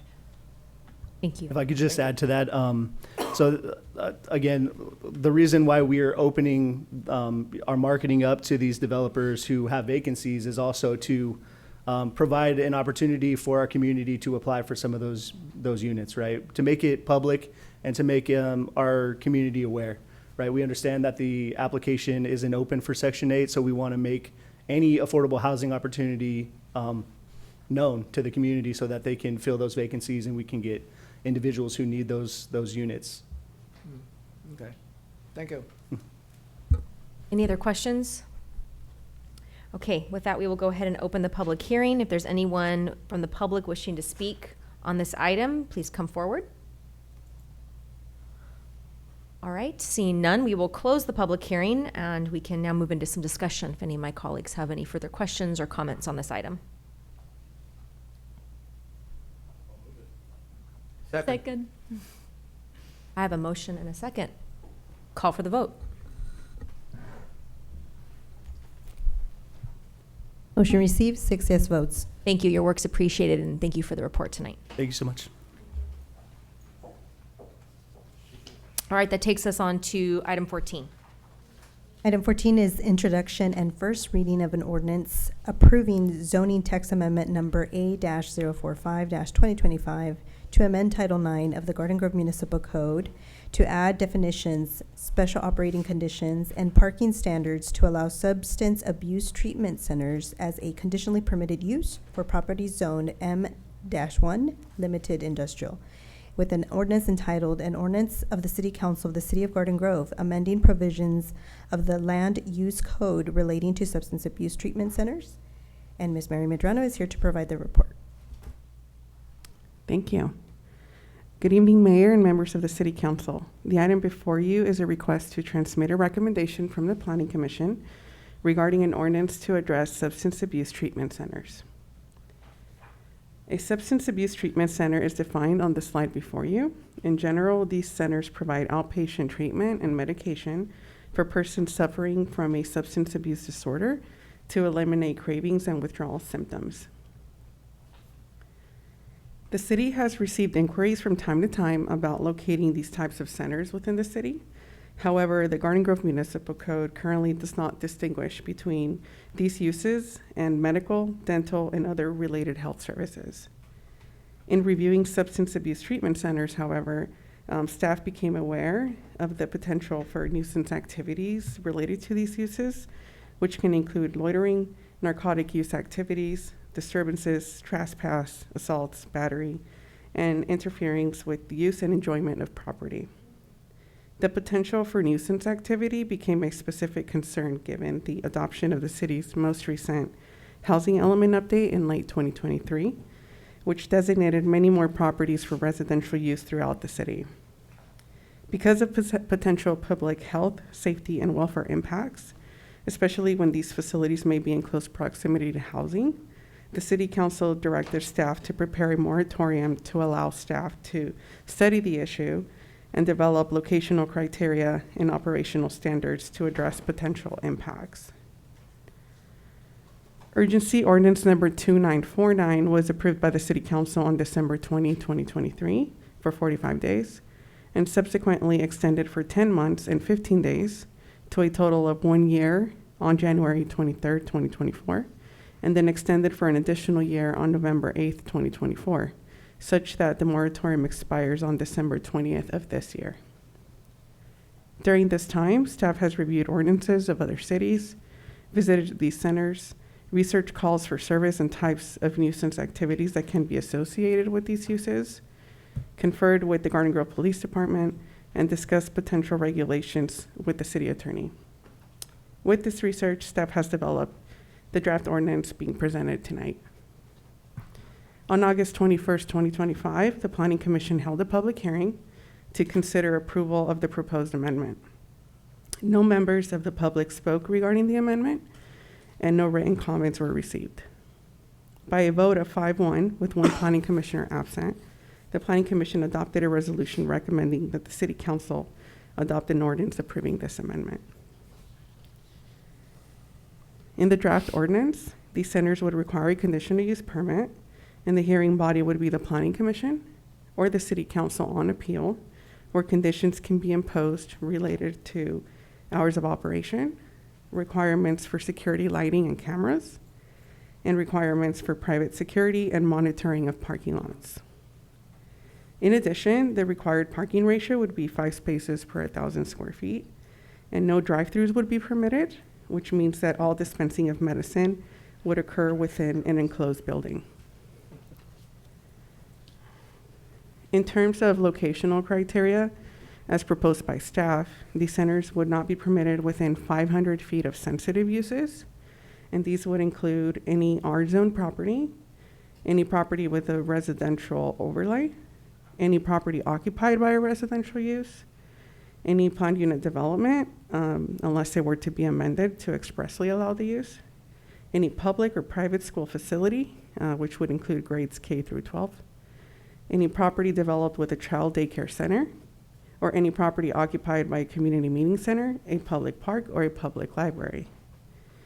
In addition, these centers will not be permitted within 500 feet of another substance abuse treatment center, whether it be located within or outside the city. With this criteria, these uses would be permitted in the industrial area north of Westminster Avenue, west of Harbor Boulevard, as identified in red on the map before you. Now shown on this slide, there are approximately 29 properties in this area that are industrially zoned and are also outside of the 500-foot buffer from sensitive uses. The land use matrix of the municipal code would be updated to indicate that a substance abuse treatment center would be a conditionally permitted use in the M1 zone, which is the limited industrial zone. Therefore, it is recommended that the City Council conduct a public hearing and introduce and conduct the first reading of an ordinance approving amendment number A-045-2025. And with that, this concludes staff's presentation, and we're available to answer any questions you might have. Thank you for the presentation. Colleagues, questions of staff? I have a question. So, under the conditional of use, there was something about the not overcrowded or concentrate. So does it mean that, like, how would we know that? Do we have like yearly review, or like how would you know if they over the limit and they have to, report or something? I believe that might be related to the requirement being proposed by staff to require at least 500 feet between these uses. So we would track the location of these uses to, if they're approved, so that we can determine if there's another proposed within that 500 foot limitation. Okay. I remember this. I think that's just a question, right? Or do we discuss or just? Now's the time. This is questions. Then we have to open the public hearing, and then we come back for discussion. Okay. This is questions right now. Anybody else have a question? Okay, then I'm going to go ahead and open the public hearing. Is there anyone from the public wishing to speak on this item? All right, seeing none, I will close the public hearing, and now we can move forward with discussion. I'm happy to see the city's taking an active interest, especially when we're looking at developing, with the previous subject on some low-income partners. And, with that comes children.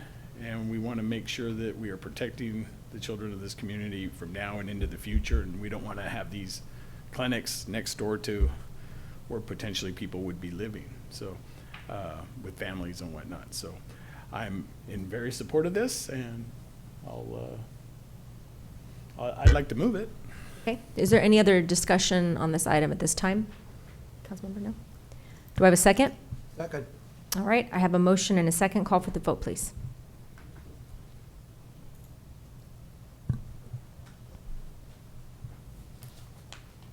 Motion received, 6 yes votes. All right, at this time, we're going to take a brief recess. We have a birthday on the dais. Councilmember George Bradingham, we have cupcakes for you. So we'll take a brief recess, and we'll be back in a minute.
Check, 1, 2. Yes, we're there.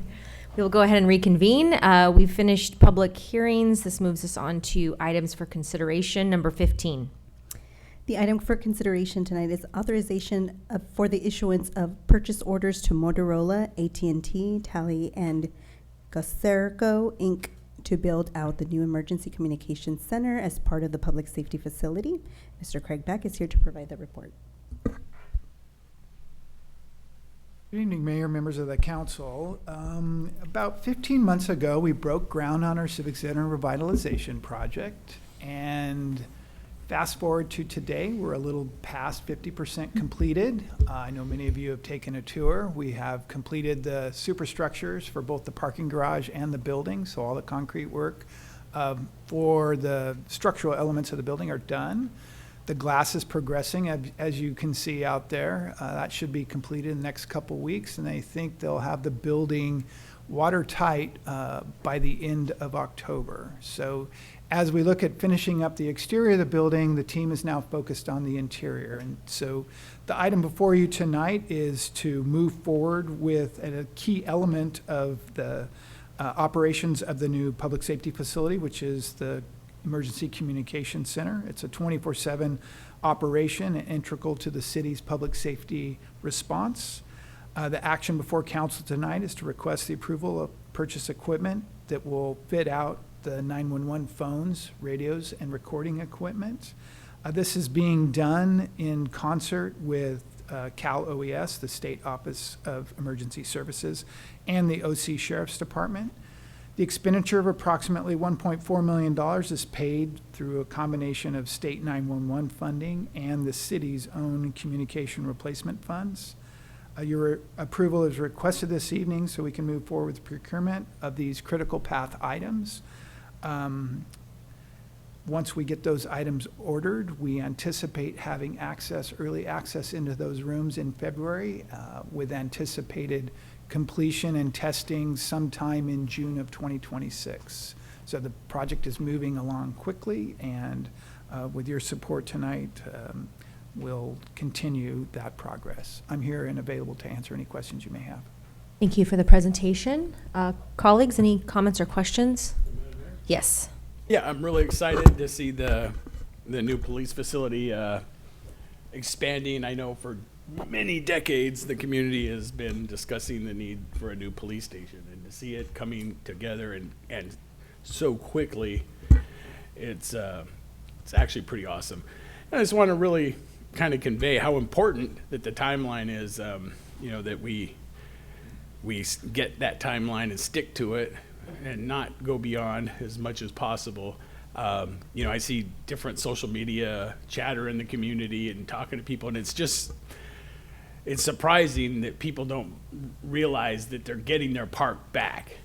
I hear a lot of, oh my God, we're losing another park. We got a D or an F in the park study, and now we're losing more park space and this and that. And I don't think they realize that park is actually coming back over at where the old police station is. And so I just want to kind of reaffirm that, because I have to constantly bring that up over and over again, that the park is coming back. It's just going to be moved a little bit, and so I think it's kind of imperative that we keep to that. With that being said, this is awesome. I see Motorola, Tally, AT&T, Goserco, all very legitimate companies supporting.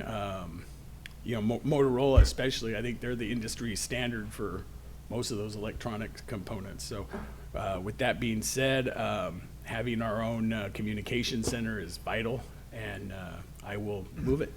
Thank you. Councilwoman? Yeah, just a quick note. I know that we talked about this project many times, and just amazing about the partnership, between the builder, the city, the staff, the council, everyone here.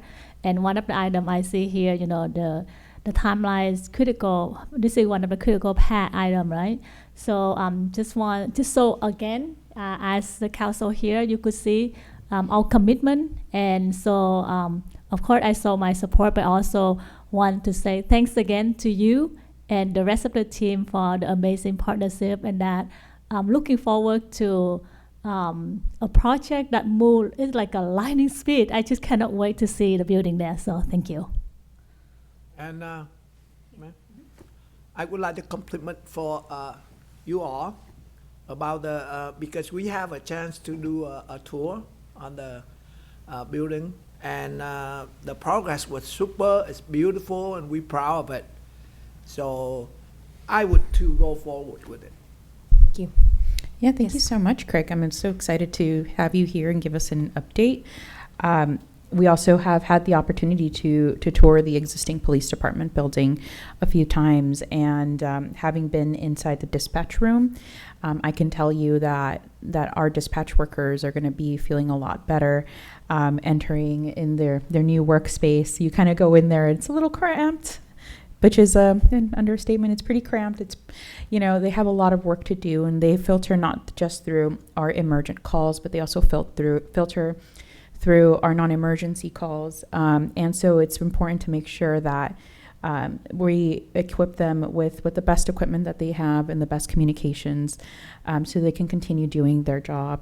So I'm excited to support this because, wow, like it really has been, sorry, I'm speaking like such a millennial, it has truly been impressive to see just how quickly everything is coming together, and how well just all of the things are quickly getting into place. So commending your team as well in all this. So I will gladly second George if he's making a motion.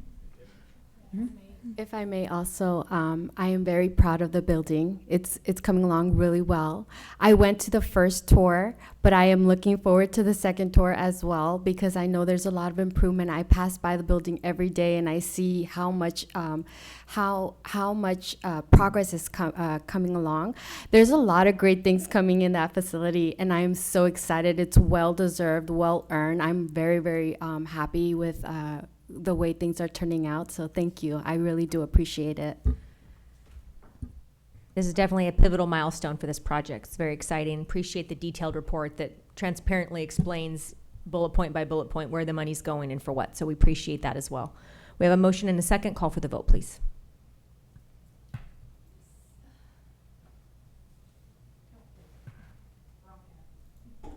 Motion received, 6 yes votes. All right, that takes us into matters. Number 16. Number 16 is discussion on adopting a proclamation recognizing October as Breast Cancer Awareness Month, as requested by Mayor Klopfenstein. Yes, thank you so much. Obviously, we have many people that have been affected by this terrible cancer within our city. I know this is very personal to me, my family. I know a lot of people that have been affected by this, and a lot of brave warriors out there that have fought and won this battle as well. So this is just something that I think would be near and dear to my heart and to many others in our community. And so if we could recognize Breast Cancer Awareness Month in October, maybe we can wear pink to one of our council meetings. I would really appreciate that. With that, I'd like to just have some conversation. If anybody agrees, I'll make a motion unless there's some further discussion on that. I'm happy to second. Support that. We all second. Okay, a collective second. Yeah. Call for the vote, please.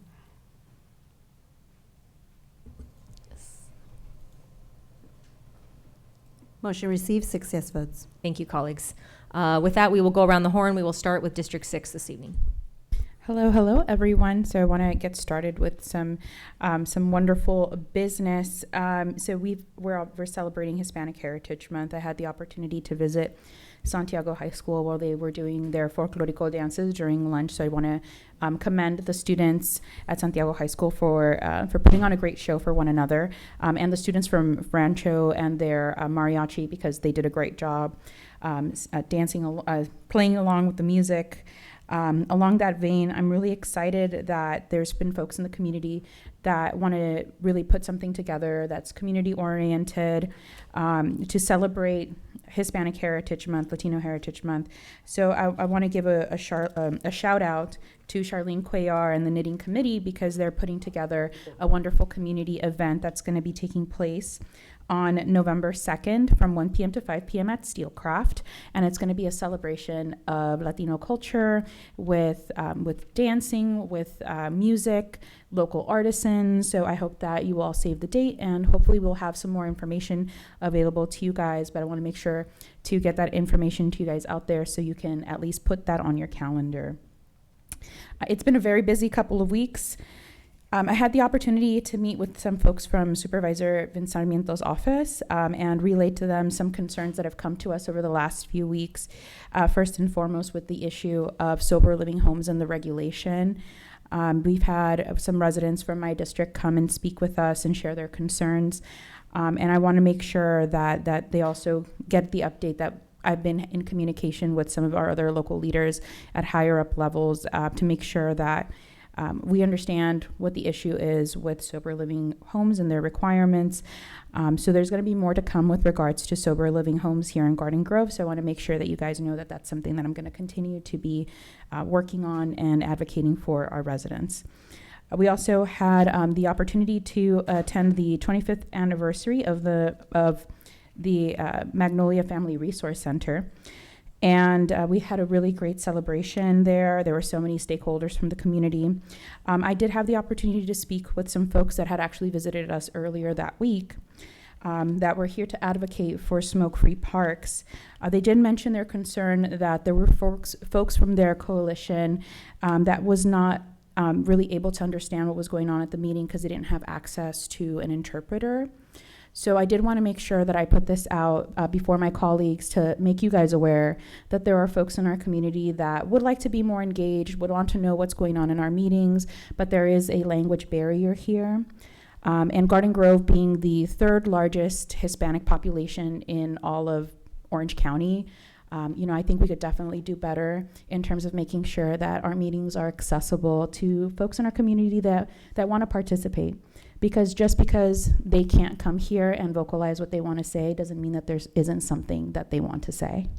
So I hope that we can continue those discussions because I want to make sure that, again, a third of our community, 37% of our community is Hispanic, 66% of our community speaks a language other than English in their home. So I think that there's things that we can do to make sure that we reach as many of our residents as possible when we discuss policy that affects them on a day-to-day basis.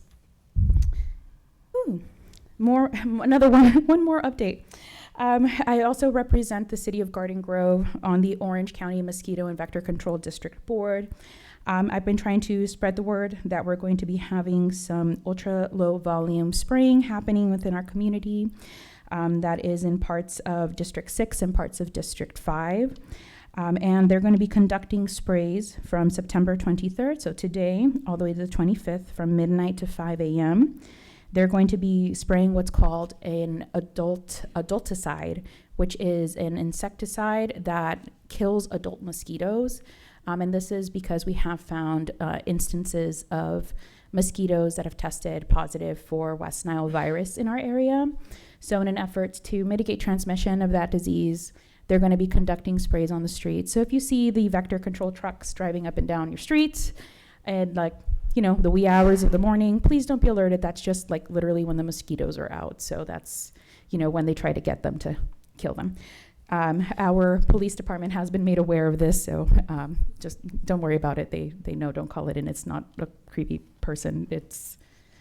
They're trying to get rid of the mosquitoes. Okay, on another note, sorry guys, I just keep going. I had the opportunity to attend Thomas House, the Thomas House Family Shelter's 40th anniversary gala this weekend and present them with a recognition because 40 years of service here in Garden Grove is a really, really big deal. So I hope that we get the opportunity to spotlight them here on our city council. They've started out as just a couple, helping families out, helping them rent out apartments, to now owning several units in the Buena Clinton area. And they provide full wraparound programs, services for these families, not just while they are at the shelter, but also after, to make sure that they continue to lead a solid and stable life. So they provide the services that give parents life skills, that give kids life skills and opportunities at education. And I really want to make sure to commend Thomas House because they are excellent neighbors here in Garden Grove. Not only do they service the client families that live on their premises, they're active stakeholders here within our community, and they contribute to the community around them. And it is one of their goals to work within that community to try to prevent some of the situations which land families in a place where they might even need the services of a Thomas House. So I want to make sure I give them their flowers, if you will, and I hope that we can honor them properly as a council, because again, 40 years, that's a really big deal. To close, we had Supervisor Nguyen join us today, and I really appreciate her time because she's obviously really, really busy. And she brought up to light an issue that has also come to my attention, which is the abuse of the Croton substances. If you are on any kind of social media as a young person, you've probably heard of this because it's been going viral.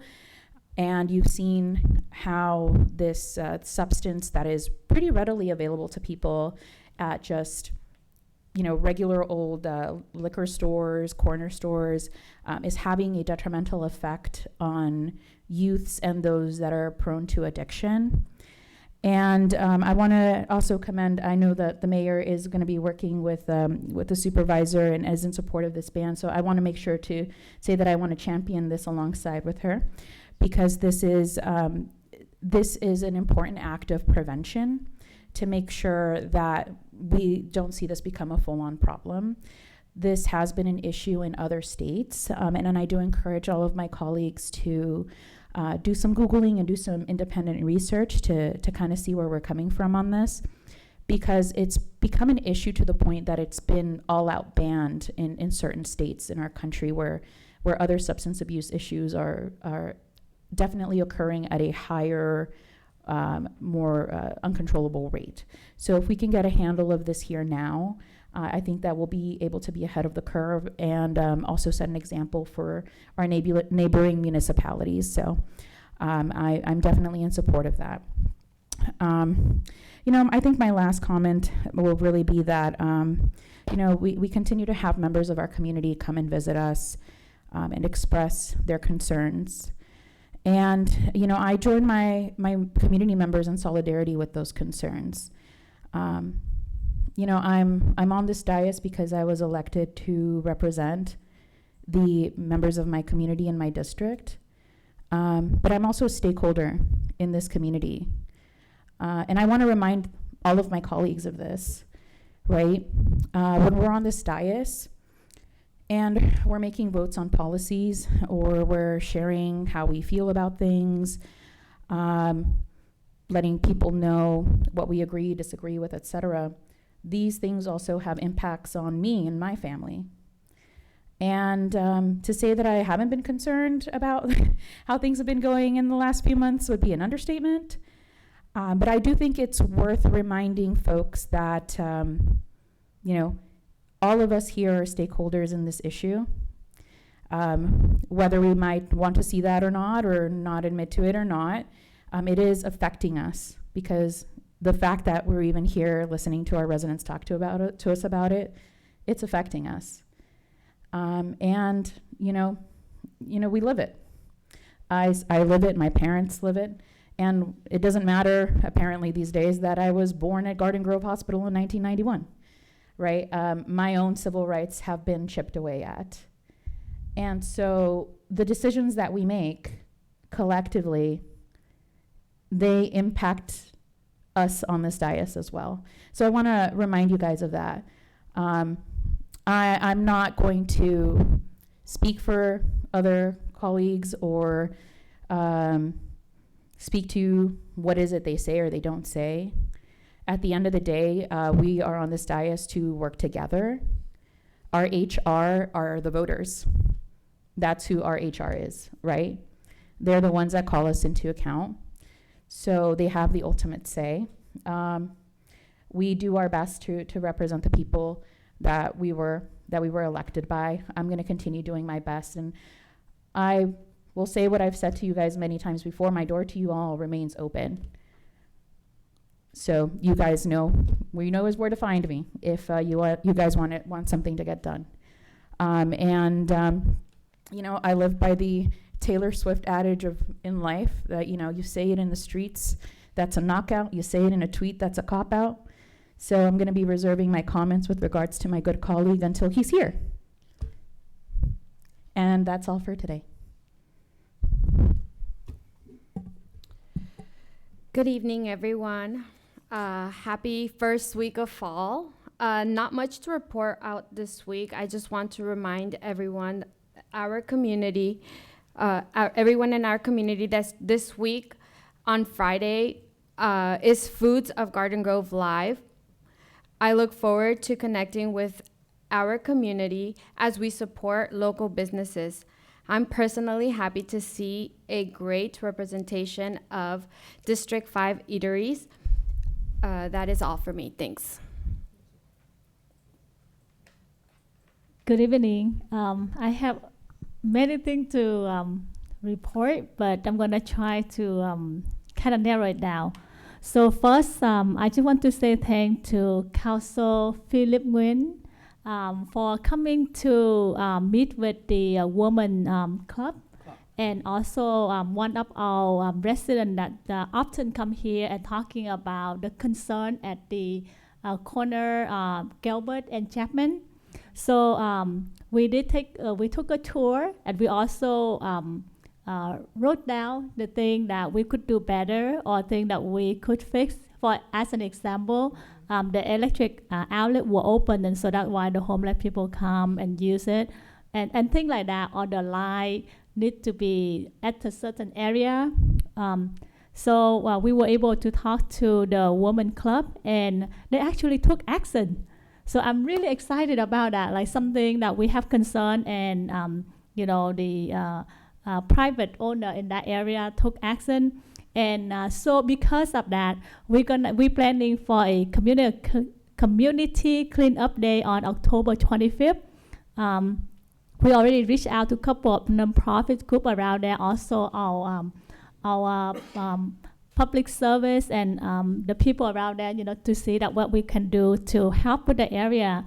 So one thing is that we're gonna invite the business around that area and ask them to take action and, you know, clean up and do something in their area too. So I would love to invite our council here and staff, if you have time, come and just it's gonna be October 25th from 9 to 11 at that corner.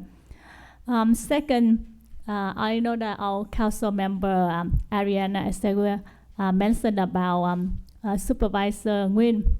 So I also appreciate that she coming here. I know she talked a lot about the fentanyl many times. That is something that she's passionate about.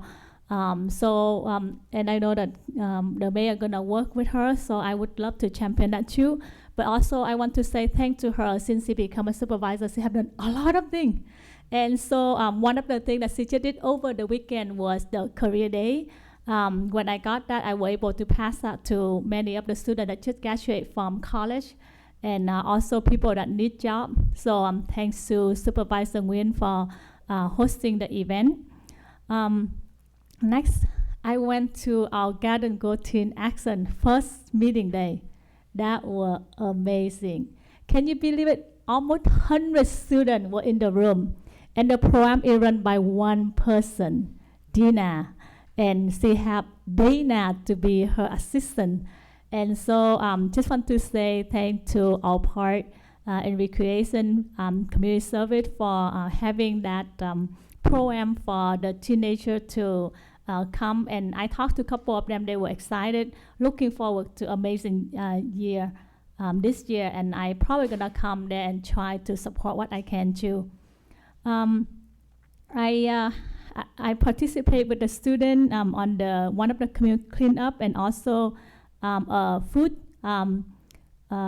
given away by St. Vincent de Paul. So this is, I just want to pass it to our community, because we have residents came up here and asking, you know, what are the things that we can do. This is in our Garden Grove City, and they giving out food to any of the family that need it, regardless, and they do that monthly. So I just want to shout out to the student.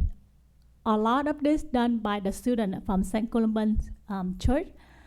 They would spend the time on Thursday night to prepare the packet, Friday night, and then Saturday morning to distribute the food. So thank you. And then, there was a nursing group that reaching out to me, and I think to some of the council members here, to talk about a proclamation for nursing months. It's gonna be in November, so I would like to see that if we could add and maybe could bring back. I think we have something like that for nursing already. So if we could bring that back and reach out to the different nursing community to have them come here and receive the proclamation. I still have a lot of lists. I mean, a lot of items to say, but I'm just gonna narrow down. So the food of Garden Grove we all talk about. I'm excited to see some of the food, the restaurant from District 3 to be there. September 27, Moon Festival for Disability Children, and the invitation was sent out to all our council members here. It's gonna be on September 27 from 11 to 2 p.m. Please come to support our community. Our mayor gonna be there. And as I mentioned, October 25th is the cleanup event. And we are working some other event, especially in November. The mayor and I working with some of the nonprofit group on the Feast of Gratitude in November 22nd. So more information will come, but looking forward to some of the great events for our community. Pass to you. Good evening, everybody. I too have a very exciting week, and there is many events that we went through, but as my colleagues already went through about it, so I'm not going to take long. I just want to, number one, thank you, Orange County Supervisor Janet Nguyen, come by to our hearing to update for the legislative, and we appreciate that. Number two, that we congratulate the Garden Grove Unified District for winning 68th annual CASTO school bus safety. Also, I would like to thank Chief Covey, OCFD, come here to talk about the fire prevention, which I think is very important because that we save life, save property. He mentioned a lot about the lithium ion battery in your home. We want to strive to educate everyone about how to buy and charge and dispose of them properly. And always check with our alarm system, make sure it works. Maybe weekly, make sure it works, because that's also save life. That's our first responder, our alarm in our home. And support the public safety to activity and effort about fire prevention. Thank you. Oh, well, you guys already took all the fog stuff. And I will, I'm really excited. This Friday, Foods at Garden Grove, right over here in the courtyard. You know, my wife doesn't go to many things because she doesn't like the echoes in rooms and stuff, doesn't agree with her. But she agreed to go to this with me this year, so I'm excited. So you'll see me and Lisa both there. I want to congratulate Express Employment Pros. They opened up in District 1. They're there off of Knott and Orangewood. They're like a temporary service type of place, and we wish them much success in their business. And we were happy to do the ribbon cutting yesterday for them. Winter in the Grove, They are looking for boutiquers, so if anybody, you know, makes things and they like to sell them and that kind of stuff. But the deadline's November 7th if you want to do that. So you might want to go to the city website, get on there and apply. If you are a crafter or a, you know, boutiquer or any of those, I don't know what the catchy word is nowadays for that, but is that boutiquer? Okay, well, I'll use boutiquer. So anyway, if you're into that and you would like to participate at Winter in the Grove this year, which is a really awesome event, you know, thousands and thousands of people there, and so really cool. I do want to bring up a problem on the 22. I have to bring it up at least once a year, it seems like. Trash on the 22 freeway as you're exiting Valley View. It's building up again, so I'm hoping staff can reach out to Caltrans and see if they can get Caltrans to show some love. That entire exit, shall we say. I know it's going to be under construction soon, but they're going to need to probably clean it up before they do that anyway. So, also, between now and our next meeting on October 11th, John Reynolds Youth Support Canine Association. They're the ones that help with funding for stuff for the canines, the police canines that they take to the schools, and you know, that program. We've all seen those puppies. Anyway, they do their annual fundraiser, casino night, right here at the Community Meeting Center this year. $50. So, and it runs from 6 p.m. to 10. So I would recommend anybody who wants to support that canine program and has $50 burning a hole in their pocket. You get like X amount of chips for your $50 and you get to play, and it's kind of cool. And they have auctions and raffles and all kinds of stuff going on. So it's kind of cool. And the dogs are running around sniffing and doing their thing. So, so don't come with drugs. So,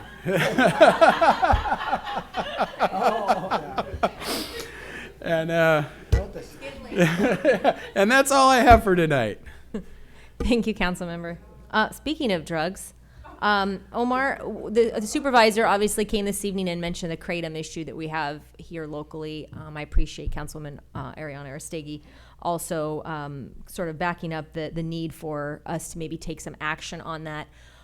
This is something that I would love to be able to bring forward. What does that look like in terms of, do we need just to bring back some research and some information over time, and that's something that we can discuss, or how best can we move forward with that?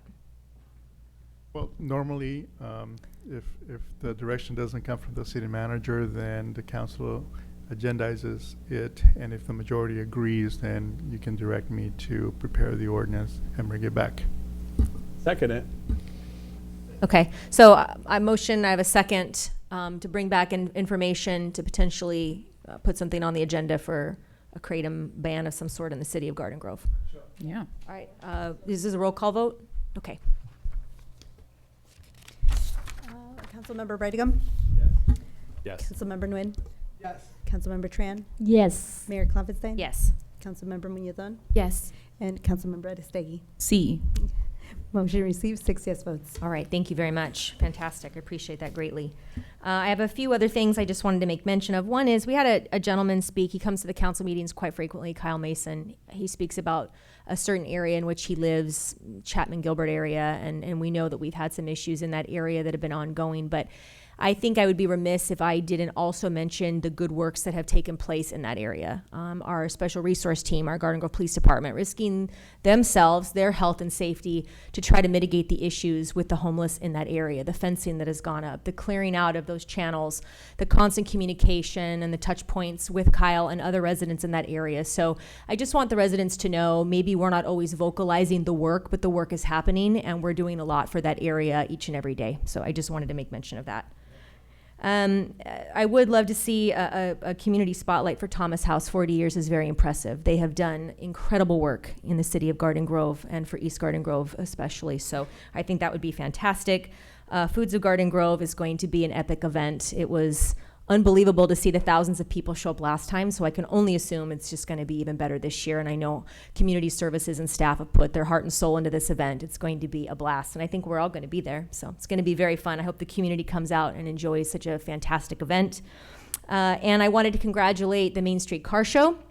Councilmember George Bridingham and I were there last Friday to award them a certificate congratulating Diane Bain and their team for 30 years of the Main Street Car Show. It's a long time. I went on a date in high school at that car show. It's been around a long time. I'm totally aging myself here, but it's a fantastic community event, really historic to that street. It's very special. So yeah, they recognized a veteran that night. It was a very lovely ceremony, very, very just hit you in the feels with the hometown pride. So that was really great.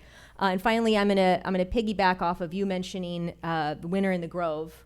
I also have a little information about the same thing that you mentioned. It's hard to believe that we're already talking about Christmas time, but I suppose we're in the Burr months now, so here we go. The city is currently seeking boutique crafters for Winter in the Grove. This event will be Saturday, December 6th from 3 to 7 p.m. in the Village Green. That's located at 12732 Main Street.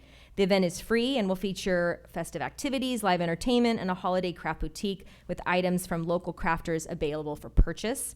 If you create and sell handmade or homemade goods, jewelry, candles, seasonal decor, we encourage you to apply and share your craft with more than 5,000 attendees. It's a pretty impressive event. So the deadline, as Councilmember Bridingham mentioned, is Friday, November 7th. And for more information, you can head to ggcity.org/Winter in the Grove. And with that, I will turn it over to our city manager, who's just returned from overseas and still has a smile on her face. Good evening, Madam Mayor, members of the City Council. I did land back into LAX at 8 a.m. this morning, and it was a very ambitious and robust trip to Seoul, where we highlighted the best of Garden Grove with an invitation from KBIS to host and share all the opportunities here in our beautiful city in the business sector. And we also had the pleasure to meet with our sister city, Anyang, and Mayor Choi extends his best wishes to our mayor and council and looks forward to a future visit from Garden Grove to Anyang personally. So thank you. Yes, Mayor. We did have 2 closed session items earlier this evening, and there's no reportable action out of those items. And that's all I have. Thank you. All right. Thank you very much. With that, we stand adjourned.